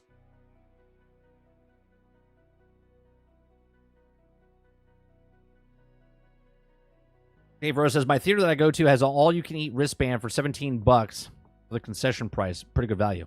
That sounds good.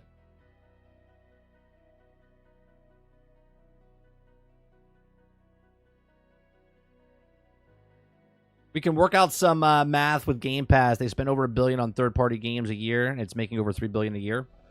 Yeah, what I'm saying is they don't actually publicly share it. They just say it's profitable, right?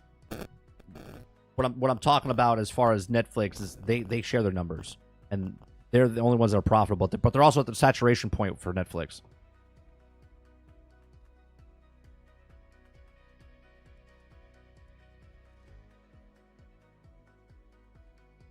We have a theater that has really good food, but when you go there, it's just super expensive. Like you get a burger, it's like a $19, $20 burger. You know what I mean?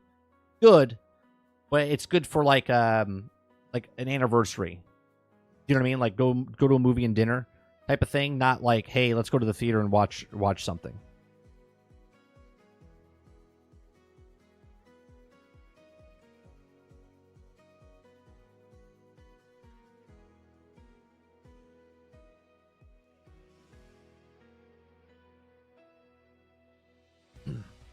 We have a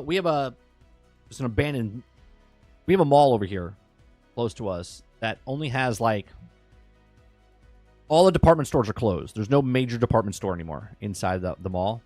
They turned half the mall into a DMV, and then there's the movie theater, and then there's like a food court.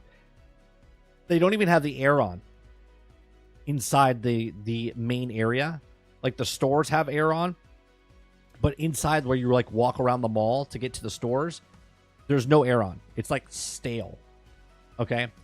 So like it's just the movie theater, the DMV, and a couple other shops. The whole mall is fucking abandoned. We go there to watch our movies. Only during the day though. Okay? When we have special occasions, there's another movie theater they built that's gorgeous. It's in a high-end area. It's about 25 minutes from us. And it's, all the seats recline, serve food to you, swivel table, all the shit, right? But it's super expensive.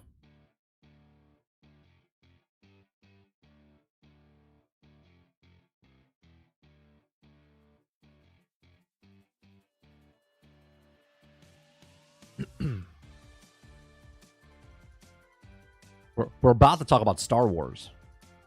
We're about to talk about Star Wars because, and I'm about to get a little spicy. Okay. Right. We're about to talk about Star Wars because last night the Acolyte Episode 4 came out. Okay. And I said before the show even aired, I said that the concept of the show is stupid because Keanu Mundy, the Conehead guy that people know him of, in the episodes, I believe 1 or 2. It was 1, episode 1.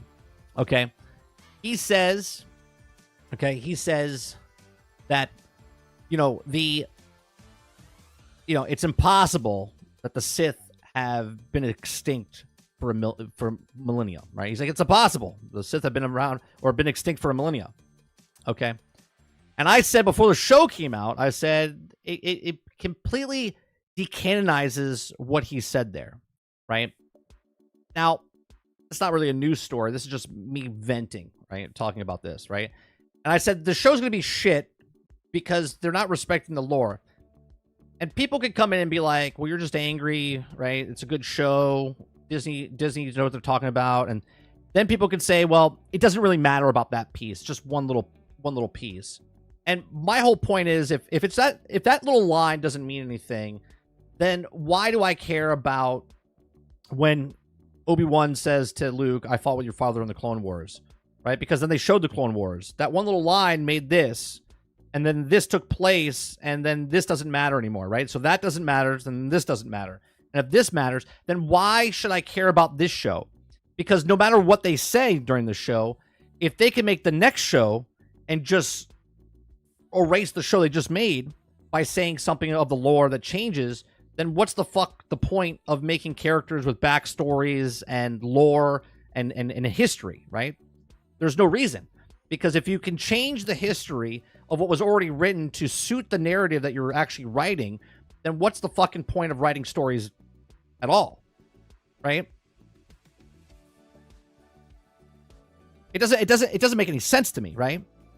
So I'll tell you in just a second, right? What I'm upset about, right? I'm not watching the show, but before I went to bed last night, after I got off playing Fallout 76 last night, I go on Twitter and I see they're like, you need a Mondays in the show, and I'm like, well, how the fuck is that possible? Okay, how is that possible that he's in the show? And they show the credits in the picture, and it is him. I'm like, that's fucking impossible because he's not even born during this time frame. Okay, he's not even born during this time frame. Okay, he's like 60, 70 during episode 1. This show takes place 83. He's like 7 years away from being born, right? 7 to 10 years of being born.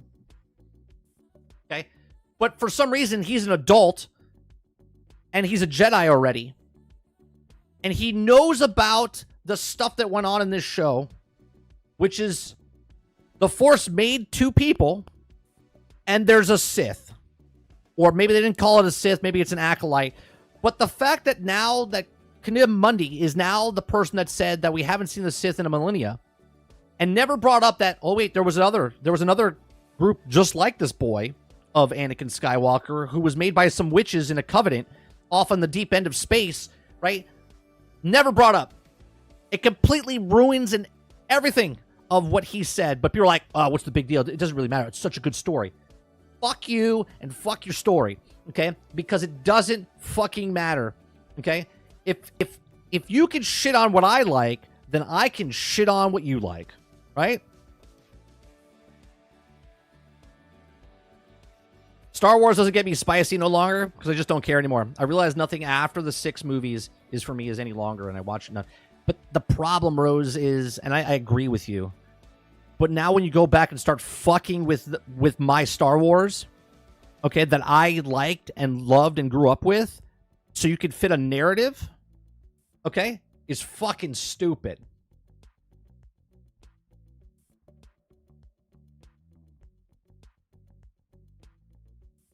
Okay. Look at this. Look at this. Here he is. The Sith have been extinct for a millennium. Awesome. Right? So he's a liar. Right? That's what this is telling me now. The Sith haven't been seen in a millennia. He's a fucking liar. Right? That's what the new show does. Right? He's a liar. Not only is he a liar, but he lied to the council because he didn't know about it. Right? And even if they change the wording, right? Because the Sith, he says the Sith. Okay? And there he is in this show. How does he look older in this show than he does in the actual movie that takes place 80 years later? Can someone explain this to me?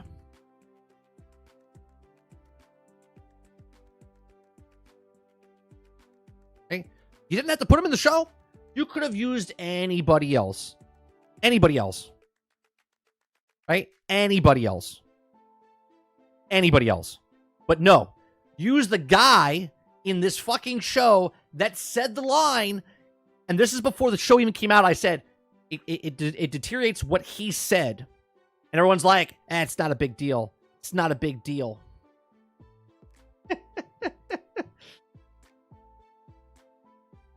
Okay? And here's the best part. Here's the best part. Okay? Disney and the people that suck their dick are trying to change this in real time. In real time. Okay? So in Star Wars, Ki-Adi-Mundi, okay, was born in 93 BBY. He was one of the several children of the Mundi family. He was only a boy amongst his siblings in the first 4 years of his life, and he lived on a family farm with his parents who raised him, okay, in secluded lifestyle, okay? Now, that's him. 93. Okay? 93 BBY. Okay? Here's the new updated fandom site to fit the narrative. Okay? In fandom, they're changing it. He's now prior to 132 BBY. They actually don't give his birth anymore. And here's Wikipedia. Okay? And they just took his birth date away. I shit you not. They literally changed it in live time. In real time. They change what he is. Right? They're like, oh, it's not canon. It is canon. It's part of Legends. And you said yourselves that this is canon. Okay? But they're changing stuff to fit the narrative. This pisses me off. Because, and this is what they want, by the way. This is what they want. They want the white male to be upset that they're changing Star Wars. Okay? So this is what Star Wars Theory says. He says, Ki-Adi-Mundi said the Sith haven't appeared in over a millennia during, TPM. Okay? How do you retract this? He says, let's just write him into the show.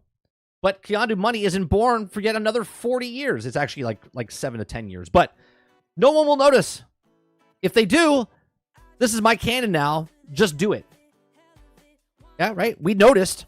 Okay? Wikipedia tried real hard to cover that one up and got an all live in real time a post that edited later. And honestly, I didn't think they could get any more lore destroying. Surprise, surprise. Okay?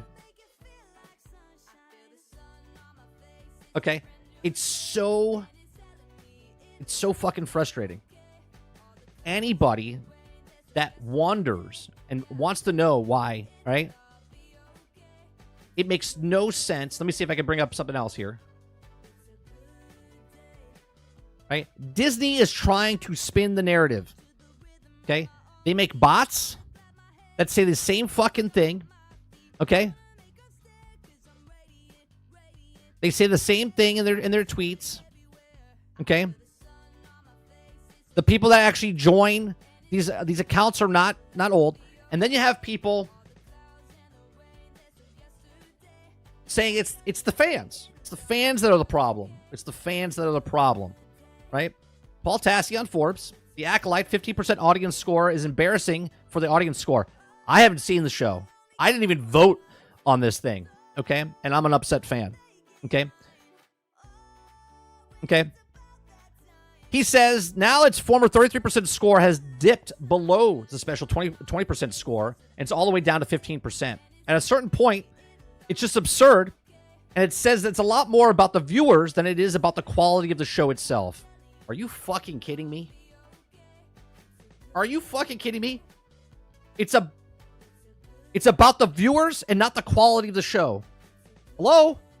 They literally just shit on the quality of the movie and stuff that came before it. Okay? It's just 3 episodes in. He says, no, I'm not going to entertain the debate that this is not a review bombing. A 50% score is barely more than a third of the last most controversial Disney Star Wars project and The Last Jedi. Nothing is even close except the holiday special on IMDb. Okay? There's also how fast this has happened. For instance, Ahsoka only had 5,000 reviews on Rotten Tomato after being out for months, while The Acolyte has aired 3 episodes in 2 weeks and has 10,000 views, and the last season of The Mandalorian only has 2,500 reviews, and the beloved Andor 5,000 reviews total years later. Well, I'll tell you what, Disney has done it. Disney has done it. They brought everyone together for Star Wars. They brought everyone together about Star Wars to shit on Star Wars. Okay? You could say it's review bombing, but then you also have to admit that they don't give a shit about the lore about what Star Wars is. And if you're a Star Wars fan, you're defending Disney about what they're doing is, well, it's not a big deal. Fuck you. Okay? Because it means everything. Why do you watch a show? Why do you love reading books and the lore and the characters and the stories that are in those books, in those movies, in those TV shows, whatever that IP that you love is, okay? To then have the audacity to come in 40 years later and then tell people what's right or wrong about the show or the series or whatnot, okay? This came before.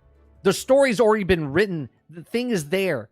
We're not talking about little bits and pieces of like changing a color like on a lightsaber or something like that. Okay? We're talking about lore-breaking shit that changes everything that it means ahead of time. Okay? It doesn't matter if the character that you see right now in The Acolyte, again, I haven't seen the show, okay? But for a person to say that this didn't happen, we haven't seen the Sith for a millennium, and then someone goes, well, maybe they didn't see the Sith. Maybe this is The Acolyte. And The Acolyte and the Dark Forces is different.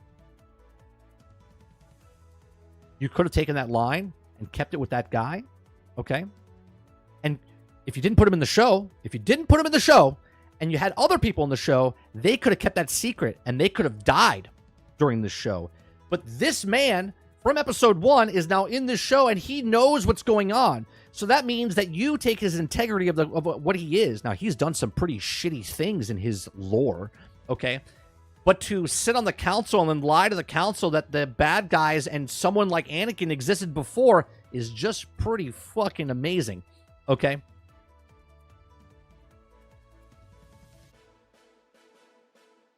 He says, why is this happening? There's a bunch of dimensions to this. None of them are good. The absolutely racial and gender component to this. A clip from the star Amanda Steinberg about making white people cry was a shared tens of thousands. That's from a different interview, right? Okay, that's from a different interview. That has nothing to do with the actual show. This is the main reason surged since episode 3 aired. For fans believe that the show has broken canon. No, we don't believe. We know. We know it broke canon. Because the people that watch the other movies know that it broke canon. This is not their first time breaking canon. They broke canon in Obi-Wan. They broke canon in Boba Fett. They broke canon in Ahsoka. They broke canon multiple times. This is the culmination of all the stuff that's happening. Okay? He says the problem is we simply have no idea if that's true, if that is what everyone is assuming after last week. Specifically, while they say the girls have no father, it's implied that their mother did something unnatural to create them. Okay? Again, in episode 4 now. This is episode 3. Episode 4, the dude from episode 1 knows about what's happening in this show and sits on the council and says nothing. Says nothing about it to Anakin. Oh, I've seen this before. I've seen this. He's not the chosen one. He's not the chosen one. This happened back 80 years ago, 7 years before I was born. I heard a story. No, I was there. We actually fought against an evil entity, Sith, Acolyte, bad guy, whatever. And there was 2 girls, twins, that were made from witches from the Far East. Okay? Nope. None of that happens. Okay? Because that makes sense. It doesn't matter what they change in the show. The only way they can fix the show is kill him off and then erase him from episode 1, and that line never happens. Can you imagine if they did that? Can you imagine if they did that? They go back like Lucas and change episode 1. They literally delete that character from saying that line.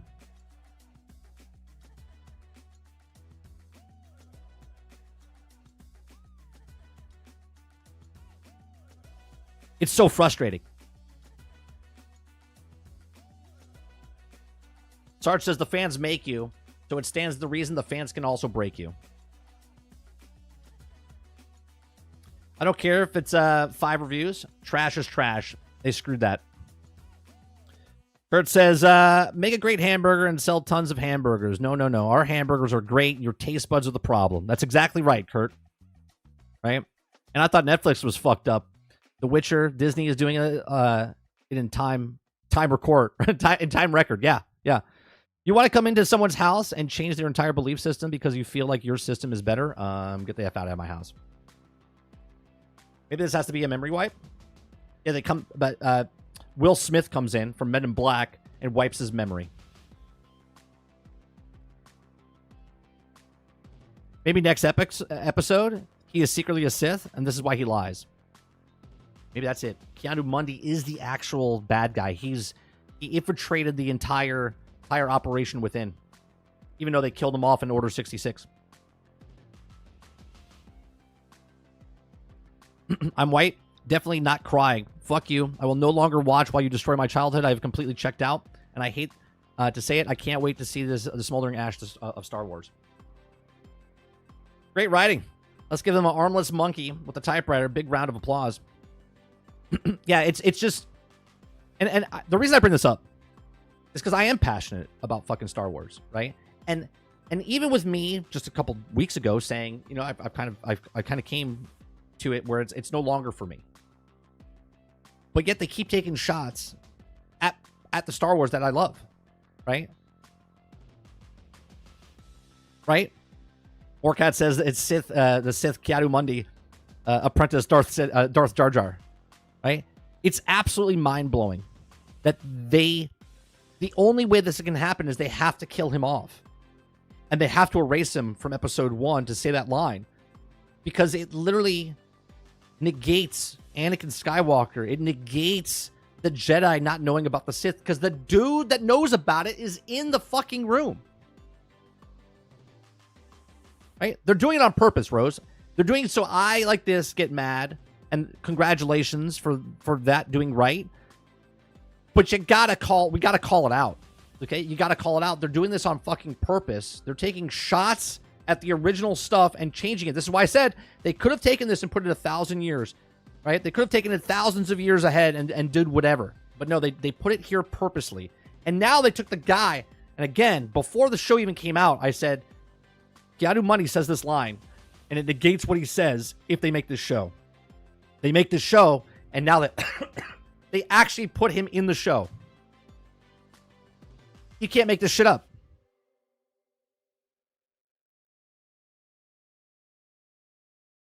It's part of the culture. 40 plus years of the culture. This is why why we're mad. This is why we care. It's just a movie. It's a story. We read it, forgot. Fine. But this is generational culture. Right. This is the largest IP on planet Earth. Okay? People know it inside and out. Okay? 1, 2, and 3, 4, 5, and 6. Right? We know the lore, the backstory, all this other stuff. And yet someone's like, oh, that's not a big deal. Show's entertaining. Great. Take the fucking Star Wars out of the title and make your show that you want to make. Right? Take the Star Wars out and just make the story. Call it whatever you want. Take this story and give it to Rebel Moon. Give it to Zack Snyder and put this into Rebel Moon. Would have fit perfectly, right? It's a trash show. Go to the trash movie. Have your own backstory. This could have fit perfectly in Rebel Moon. It fucking is disgusting to fit into the Star Wars universe because you're literally poking at the bear and taking and changing the history of what it, okay? I have no faith in any of the people that are working at Lucasfilm right now. None. Zero. Zilch. I don't care if Jon Favreau comes in and takes it over. He's not. Okay? Dave Filoni, go kiss your ass, kiss his ass, kiss her ass, kiss everyone's ass. Okay? Okay? All done. All down the toilet. All done.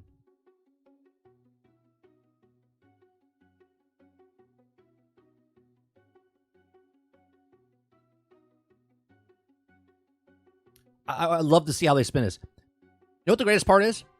I love to see that all these YouTube channels growing, okay, talking about this stuff.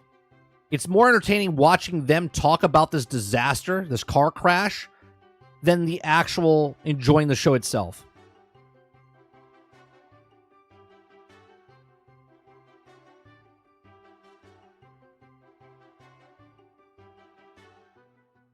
Right? I'm not making a breakout video of this, right? This is just for the people that are here in the live stream hearing me talk about this, okay? And the people that watch it afterwards, right?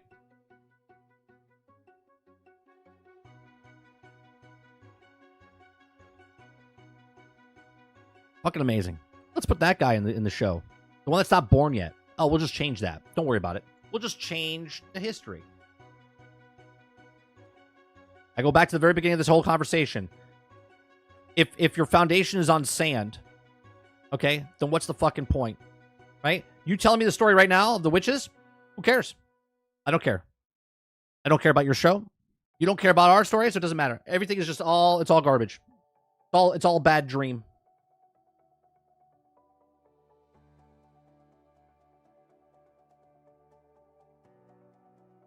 It doesn't matter. Doesn't matter what the story is. Doesn't matter what the foundation is. Doesn't matter about the backstory of Anakin Skywalker and how he becomes Darth Vader. It doesn't matter. All of it is just whatever. And then everyone breaks it down. Well, it's just kid stories. You're just a fucking nerd. It doesn't fucking matter. Get over it. Grow up. I like it. I like the show. Great. Like the show. Right? Doesn't matter if it was called Star Wars, Star Trek, Lord of the Rings, Doctor Who. Doesn't matter. Right? You like a show? Great. Like the show. Just know it doesn't fucking matter. What you're watching right now doesn't matter.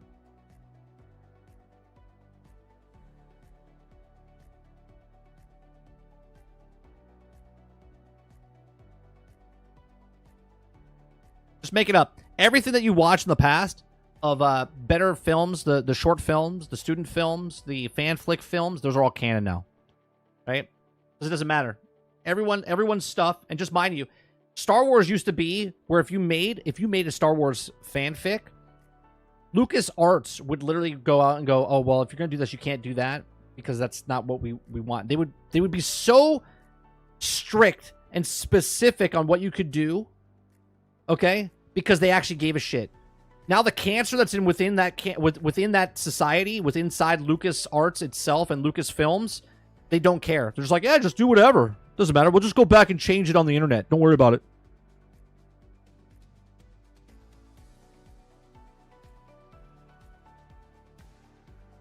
Do you think they legitimately didn't know until the fans told them? No, I think they did it 100% on fucking purpose.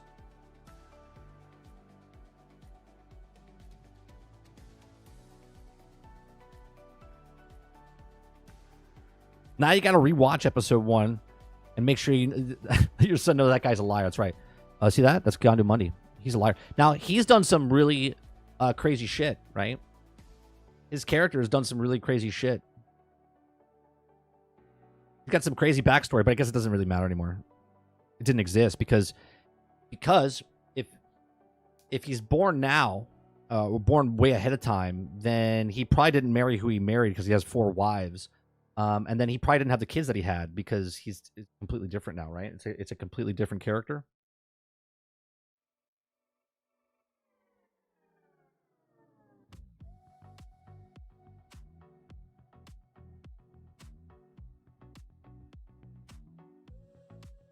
Oh, I guarantee you all that guy got fired.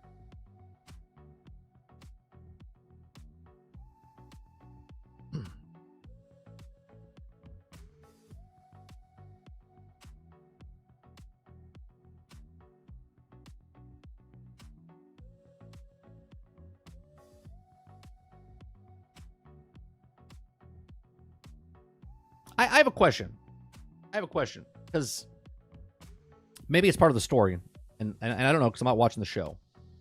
But the character in the Acolyte, right? They're twins, and I saw the clips of them as kids, and they have the same hairstyle, which is understandable, right?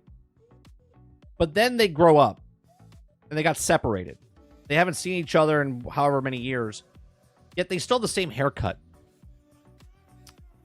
And they both have the same haircut. How would that work?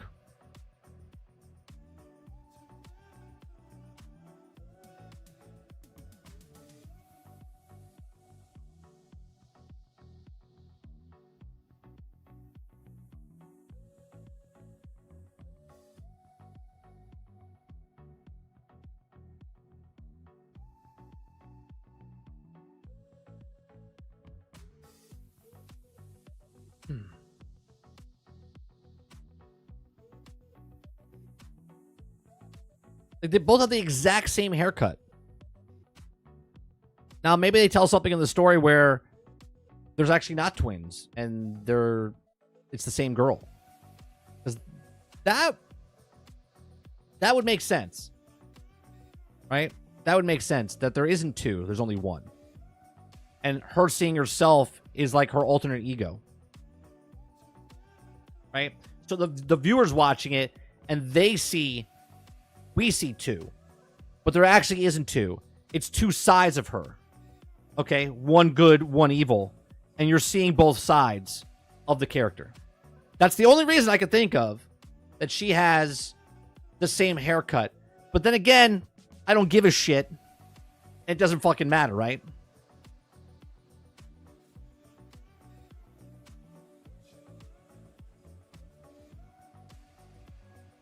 Was it a different haircut from the first time? What do you mean, was it a different haircut from the first time? It's the same haircut from when they were kids to when she's an adult.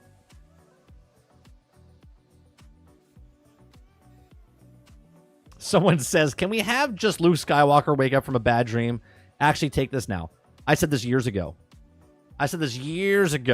When we did the... you could watch it on the podcast that we did, GXG. I think we did an episode solely on the Star Wars films, me and Sarge, and I actually said I think it's a bad dream from Luke.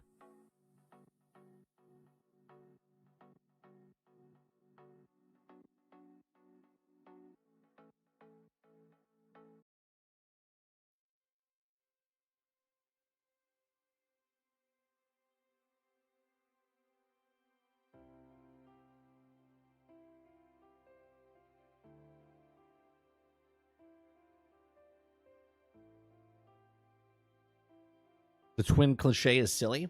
Glad they spoiled it early on in the season. I honestly think, I'm telling you, the only way that they could be have the same haircut all these years later is that it's the same person.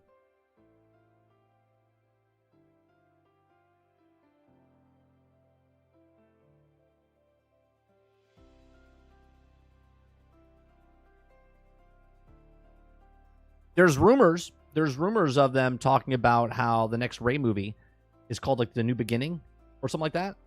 So they could be setting up how they just destroy everything that we know about Star Wars and then they start it fresh with her.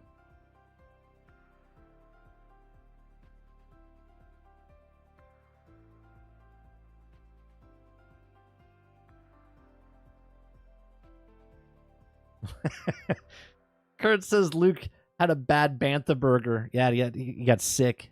He passed out. And he's been in a coma, and then he wakes up from a bad dream.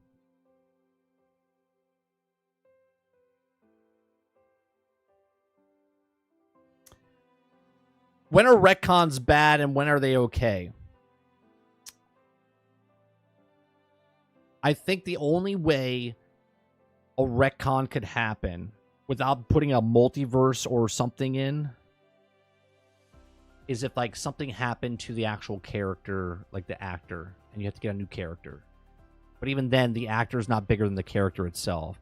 So let's say Mark Hamill made original Star Wars and then died because he got in a car wreck, right? Or a motorcycle accident.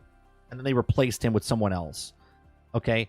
You could retcon something along those lines and say something, but I don't think you could retcon anything. I think once you make the movie, in my belief, if you make a movie, okay, because not a book. In a book, you could change because you don't know who that character is. Once you make it into a movie, you've seen the character, you know who the character is, okay? Once you make that character, and now you've made 6 films, so you know who Darth Vader is, you know who the character is, portrays into that one, or any story, right? Generic character in 6 films. I don't think you could retcon any of that. It is what it is. Hence why I said, if you're going to make this, move it away. Move it away from the story as far as you can. Because then you can tell your own story. Okay? And you wouldn't be retconning anything because there'd be enough time to breathe between 1,000 years. A lot of shit could happen. Okay? It's a lot of generations between that and that.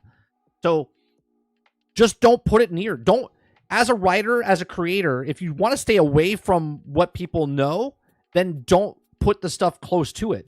Move it away. Retconning something is absolutely garbage. The reason you have fans, right? So to answer your question, if it's like one film and then you change it to the next film, cool. Okay, you retcon something and maybe people not really adapted to it yet. But we're talking about series. It doesn't matter if it's Doctor Who, 50 years. if it's Lord of the Rings, which is like 80 years, if it's Marvel, which is 80 years, right? Right? We're talking about franchises that had a shit ton of story, backstory, and fans that know that backstory, and you're coming in and changing it because your belief, what happens in modern day, affects what's happening in that universe that someone's created. It should never be retconned. Never be retconned. Right? I don't even like the retcon that Lucas did with Han shot first or didn't shoot first.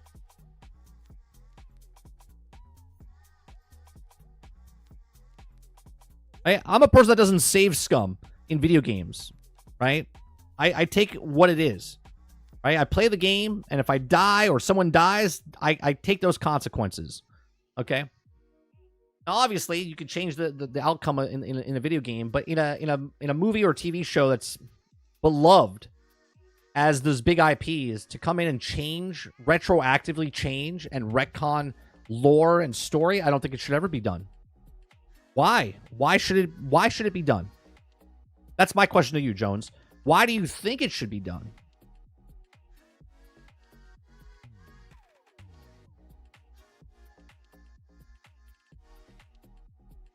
I think that's poor writing. I think if you have to come in and change someone else's work so your work shines, is bad writing.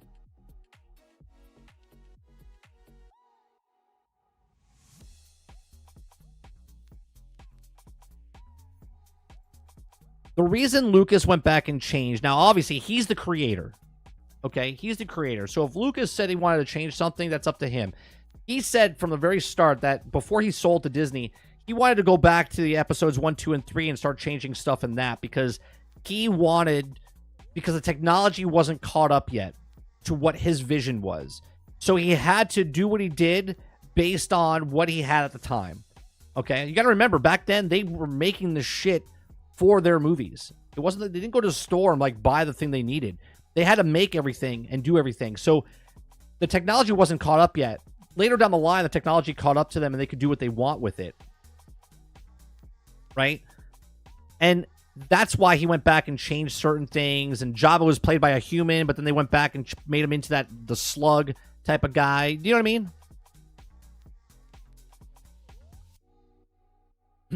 No idea. Maybe you could go back to Halloween and tell a story from a neighbor's point of view, not affect the main story. Sure, you could do that, but as long as you're not changing the actual, like, their point of view, like a bad game of telephone. I think huge retcons are bad. Small ones, not so much. So, this is a small but yet big one, right? They think it's no big deal. He said, oh, well, the Sith haven't been around for a millennium, right? Which is not a big thing. You're like, okay, a millennia. We all know what that is, right? Thousands, right? But now in the show, it takes place 100 years, 83 years before episode 1, where the guy said we haven't seen them for a millennia. Would have been okay. Now, I said before the show even came out, it fucks up his line. And maybe they could save it, because even if it's retcons that line. But now they literally put that guy into the fucking show, which then decredits everything that he said to the council. Right? So a little retcon, which would have been, oh, that line was a throwaway line, and we're going to show you why he didn't know about, and it said millennia, right? But now they have that guy in the show, which throws that out the window. He had a bunch of midgets in the back end of him. Yeah, let me see if I can find it. Right? There was a...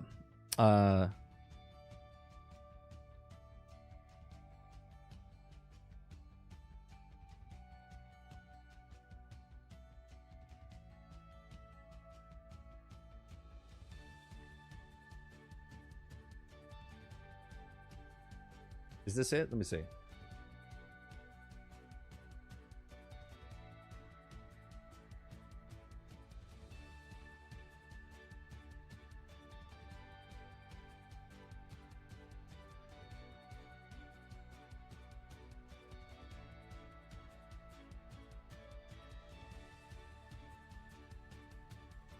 We've had in Dark Crystal, even things like the Garthim are one-man puppets. So it was a novelty idea to have 2 or 3 people inside him and to make such a big creature, because he really is big. You have to bear in mind that it's pretty string and gaffer tape, Jabba. It doesn't have to be sophisticated when you make creatures for films. If you did it for a stage show that was going to run for 6 months, it would have to be very sturdy. But literally with film puppets, as long as once the shot is in the can and on the film, they don't care. They were working crazy hours, the builders. I mean, I have no idea, 80-hour weeks or something. But and all of that cost money. I've never actually heard exactly what the budget for Jabba was, but I think George Lucas wasn't as impressed by it as I think he would have liked to have done it by CGI even then, but the technology wasn't there. And he already said he would have loved to do CGI, but the technology wasn't there, so they had to make it practical. I'm not sure if he was entirely convinced by a 3-dimensional puppet. He wasn't satisfied that Jabba couldn't walk around, for instance, whereas I quite like the fact that he's quite obviously a gigantic slug who very rarely goes anywhere, and when he does, people carry him, I guess. I mean, I'm not sure, but Jabba's team effort is a little bit hard to describe, but it is essentially, there are 2 of us, me and David Barclay, are inside Jabba's head and body. That big spherical bit in the middle. Fucking amazing. Two full-grown adults in the upper part. And my left arm is Jabba's left arm, and David's right arm is Jabba's right arm. So we're sitting shoulder to shoulder. And with our inside hands, David is working. There is more effort put into this fucking puppet, okay, than all of Disney has put into all the fucking Star Wars things they've made up to this point. Working the mouth and doing the dialogue in English. I mean, it was dubbed later on, but on the set, Jabba was speaking in English. You will bring Captain Solo and the Wookiee to me. Your mind powers will not work on me, boy. I am not affected by your human thought patterns. I was killing your kind back when it meant something to be a Jedi. And with my inside hand, I moved the head around. I had a couple of little controls for snarls and things like that, but mostly I was moving the head around, and on occasion, my right hand was also inside the tongue, licking the lips and so on. Both of us are swinging around to make the body move. I'm tipping the head, David is working the mouth, and we've each got a hand to do. So we're both being ambidextrous. In fact, there was a little jostle about which side we were going to sit, because we were both right-handed. That's where things like my previous skill as a juggler came in handy, because I am ambidextrous and could do moves with my left hand, and my stronger arm, my right arm, was moving the head, which seemed appropriate. Poor old David had to do lip sync with his left hand. And that's just the basic core of it. Now, in a wider shot where the tail was in view, we also had a third puppeteer inside, Mike Edmonds, who is a little guy. He was one of the Time Bandits and an Ewok and things. But he was a little guy mainly because there wasn't room for a third full-size human being. And he was tucked in behind us and had a control to wave the tail around, which he could thrash it. And these are people that get no credit. You know what I mean? When I was a kid, man, and I watched these behind-the-scenes stuff, this is what got me into the film industry, right? The love of what was put into these films, okay? It around when Jabba's angry, or tap it when he's bored or whatever. So now you've got 3 of us inside there, and we can't really see what we're doing. Nowadays, you'd have a pinhole camera and, you'd be able to watch. But basically, Michael had a TV monitor that showed Jabba from the outside, but it wasn't through the lens. We couldn't actually see what the shot was, but at least he could see that he wasn't going to hit people with the tail and so on. And David and I, because we were so squashed together, had like being in a goddamn tank. Chunky old monitors hanging off our chests. It was about a 4-inch screen of black and white grainy image of Jabba. We still use those. Well, I did back in the day. We still use the same fucking monitors. Which didn't really give us an awful lot of clue. Apart from being able to synchronize our hands a bit, we didn't really know an awful lot of what was going on the set. So we had to work semi-blind. And the feedback that we got, not just from the director, Richard Marquand, of course, the main feedback we got was from Right, Jack? a couple of the builders of Jabba who were outside him by the camera, able to talk to the director, and who had radio controls to operate the eyes, because the eyes not only blink and look left and right, they also have pupils that expand and contract.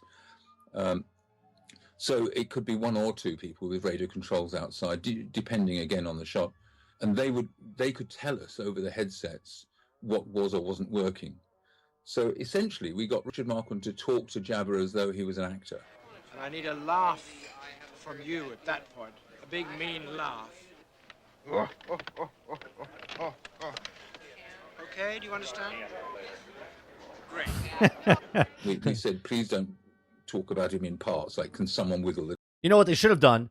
They should have gotten an actual slug to come on the set to act. This is racist, right? They could have gotten a giant alien slug to come play the alien slug on the actual movie set. The tail, or we got him to address us as Jabba. Jabba, I want you to look really angry at this point. And then he would walk away and get on with his other directorial tasks, and we would spend a bit of time working on it. We'd be throwing ourselves around inside the body and waving our arms about and so on, and the guys working the eyes would tell us what did and didn't work. And of course we had to coordinate with the eyes. That took a bit of timing and practice, but basically if he's going to turn around and look at C-3PO and hit him, then the eyes have to, go left as I'm turning the head and that sort of thing. So you can imagine that's now you're up to about 5 people working him for a wide shot. And there would often be somebody else, like somebody under the stage, either blowing smoke through a tube for the hooker. The smoke from this cigar is for Jabba. When he smokes his pipe, I blow it up the tube, and it... Dude is smoking underneath the stage and then putting it through a tube so it looks like Jabba's smoking. trickles out of the corner of his mouth. And they can't even get... Oh my god, they can't even get it right on the fucking scene of one thing on a Disney set now. If I was drinking port, it would be a perfect job. Or operating big bellows that made Jabba's lungs work. So when he's really angry, he's kind of puffing and blowing. So now you're up to 6, potentially 7 people. 7 people to make one guy work. And between each take, there was always one of that crew of builders with a bucket of gloop, which we would spread around. He would squirt it into the nostrils and put it around the mouth and the tongue, so that drool would be always, and slime would always be kind of fresh. They used to make up a bucket of, I don't know what it was, KY jelly and gunk and all sorts. It was a special formula in the bucket. And John told me that because it was the silliest job, the last one in the morning got that job. But it gives you a clue about how complicated the process was. Because we didn't really know. We got a few pages of script for David to have the lines, but we didn't really know what kind of actions we were going to have to do. And mostly they were made up on the day when the director had an idea of what he wanted. For example, Jabba has to hit C-3PO at one point. Well, first of all, there isn't a stuntman who can fit into that costume, so it would be Anthony Daniels himself. And, injuring stars is not a popular move because it holds up shooting. And which meant me, with my left hand, had to hit a star, in the chest, safely. So we first of all went out and talked to the stunt arranger about our problems. Like, one, I can't see, for instance. With this little grainy monitor, there's no depth perception at all, and that I could just see that he was standing there, but I couldn't tell anything about depth. And Anthony was saying, I can't see anything from in here. So that's 2 of us working blind. They decided to shoot from low down so that you see Jabba as bigger and more menacing because he's in the foreground, and you see C-3PO at the back. But it means that when I hit, I can miss him by 4 or 6 inches. We eventually decided to take his legs off to stagger without feeling completely out of control. This is on Vimeo. I'm sure you can. Here, I'll tell you what. I will pop it in the channel for you. Go.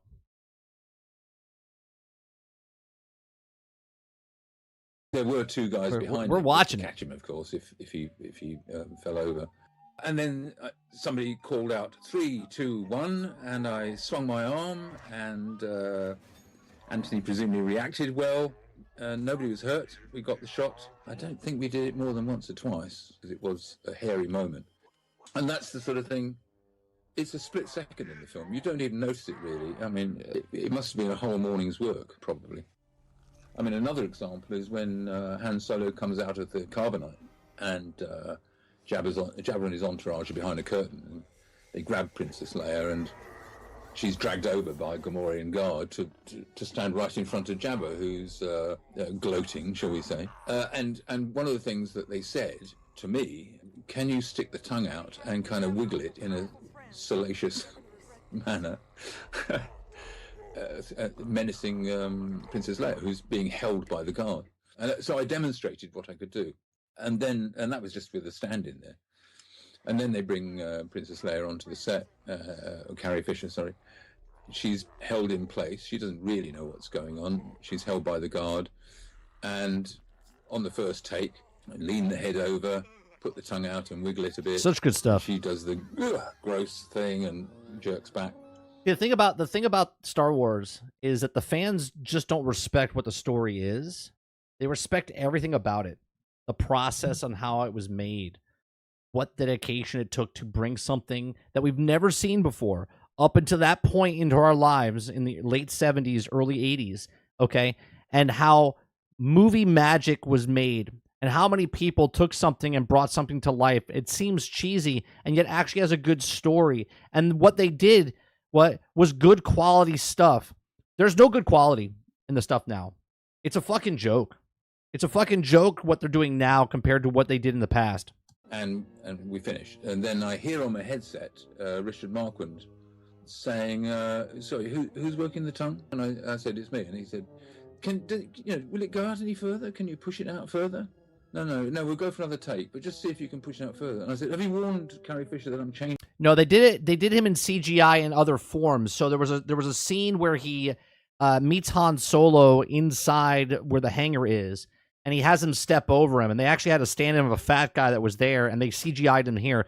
Inside the actual thing, it's still him. It's not CGI'd over. Changing my moves. I mean, no, At least there's a lot of versions. At least the versions that I own. I want a spontaneous reaction.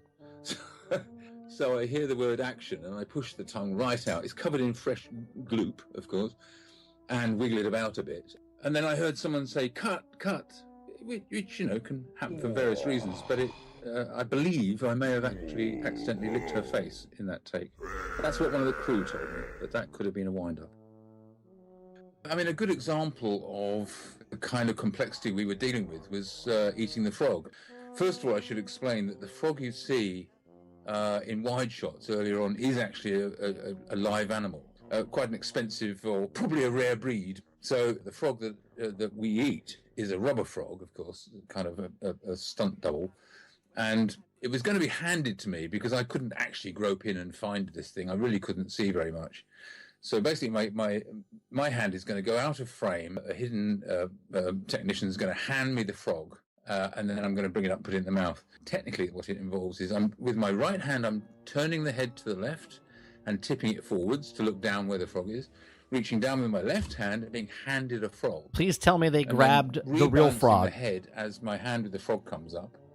David is opening the mouth at that point, and I'm pushing the frog in. Then he starts chewing while I let go of the head and I put my hand inside the tongue to lick the lips. So that's the sequence, and it's a bit like patting your head and rubbing your stomach at the same time. You get a few takes on a film, but on an expensive film, you don't get a lot of takes. No, you don't get a lot of takes. 2 takes. Because every take is thousands and thousands of dollars. You're definitely the hero of the day. So they go, okay, we're going to do a take. And they take the frog out. Now the frog is covered with that slimy gunk that was in Jabba's mouth. So now when I reach down to grab it, it's like holding soap in the bath. And I'm gripping on as tight as I can, and I push the frog in the mouth, and I'm so busy thinking, let go of the head, put your hand in the tongue, that I just sort of dumped the frog in, and David's chewing it. And what that did was leave the leg of the rubber frog sticking out of Jabba's mouth. And while David is chomping away, this little leg is flapping around. And we heard cut, cut, cut. No, that's too disgusting. Can you make sure the frog goes right in the mouth? And inside, Dave and I looked at each other and went, how can it be too disgusting? It's Jabba eating a frog, you know. I mean, surely that looks terrific, you know. But no, they wanted the frog to disappear. Right, and go again. I bring it up. David opens the mouth. I shove it in, and this time I make sure the legs are in and it's all inside. And when you watch the shot, because that's the one in the film, you'll see the hand slightly nervously, probably tucking down the leg inside. In the movie, it's a split second. I mean, what is it? It's a minute of... Right. It's a millisecond. It's a millisecond of film, and yet they probably spent an hour trying to get it to make it look good. Time on screen or something. Jabba's talking and doing stuff, and he just eats a frog. That's all you see. But that was a whole morning's work for us. Whole morning for that one little shot. And there's a split-second shot where the hand gets the frog out. That's not me. That's a second unit shot done, I think, B-roll. In America, where they just had the hooker and the frog inside, and someone else put the glove on and just reached in and grabbed the frog out. Yep.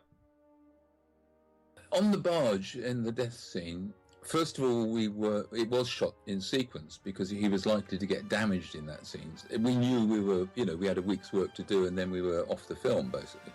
We could throw everything into it. They really did want Jabba thrashing about. Mike was definitely thrashing the tail about. David and I had to wave both arms. For a while, I was doing the tongue. Carrie Fisher, man, professional, wearing a custom-made metal bikini. Okay. Right hand, but eventually they decided that they wanted the tongue to actually be blown up. So there was a balloon inside the tongue. And you will see at the end where the tongue is bloated. So my hand was freed up to move the head about again. And we were flinging ourselves around inside there. They wanted as big a reaction as possible. There were a couple of technical things that we... She actually was choking the people inside.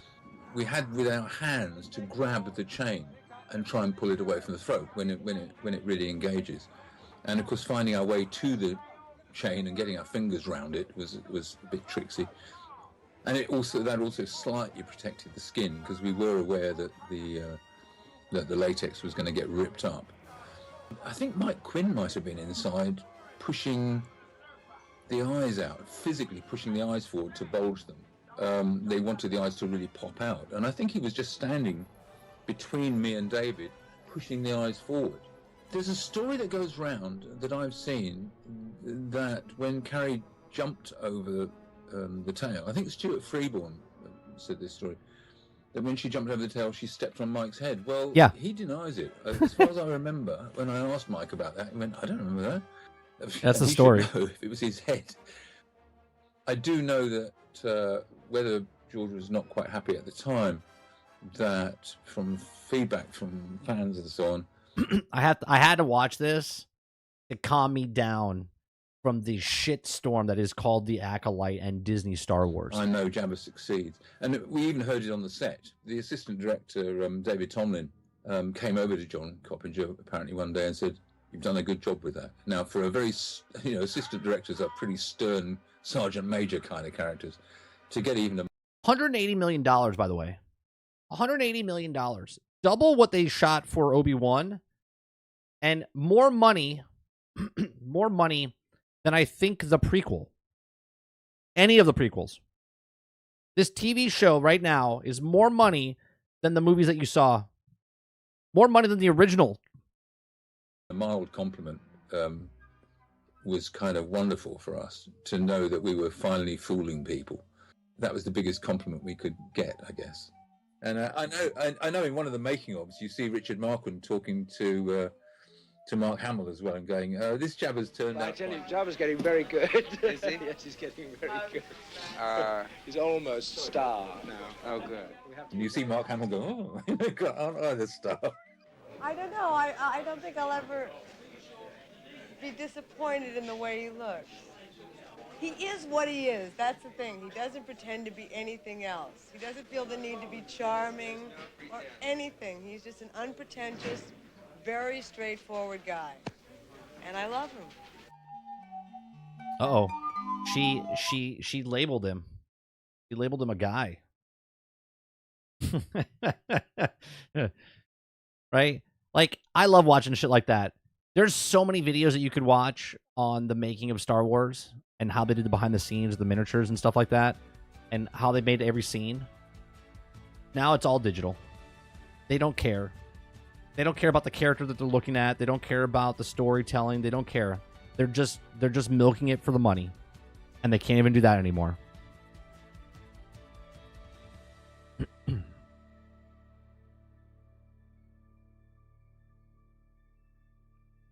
Okay, Star Wars. And then someone defends the guy that said, well, he misspoke in an interview about Anakin blowing up the Death Star. And then he did it again. Right? I guess he misspoke twice. Oh yeah, there's a bunch of stuff, Kurt. There's a bunch of little things. There's a whole documentary. Right? It's awesome. It's awesome.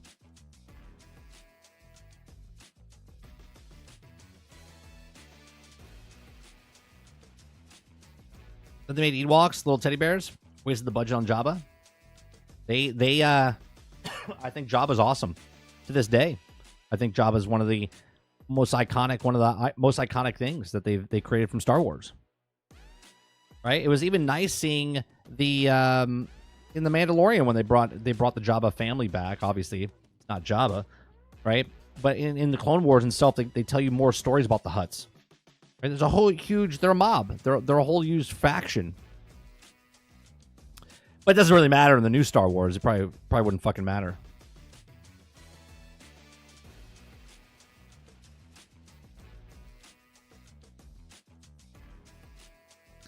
All right, so on today's show, we covered Netflix. We covered Shawn Layden's interview while talking about how games could get cheaper and graphics don't matter. Tonight, we're going to be playing some shooting game or playing a game with Sarge. So come tonight, 8 p.m. Eastern for Shooting the Shit with Sarge. That's Wednesday nights. We play with Sarge, play a video game. We'll probably play Star Wars Battlefront 2. We might play something else, but Star Wars Battlefront 2 will be the thing that we're thinking of right now. If you like what I do here, I do this Monday through Thursday from 10 o'clock in the morning till noon Eastern. We just cover news stories, conversations, have conversations, and talk with chat. 10 o'clock to noon. Hit that like button, hit that subscribe button if you'd like to go above and beyond that. I'm a member as little as $5. We have a podcast tomorrow night, Generation X Gaming episode 401. I will be back on Monday for normal schedule, Monday morning show, Monday evening for gameplay. Tuesday morning I'll be here, but then that's it. There was no gameplay after that. You vote State of Decay? We'll see. We'll see. You want State of Decay 2, right? Not State of Decay, State of Decay 2. I think I have to re-download it. We'll see. I'll let you know. Other than that, I appreciate you guys very much. You guys have a great rest of your afternoon. Thanks for watching. I'll see you guys on the next one. Peace.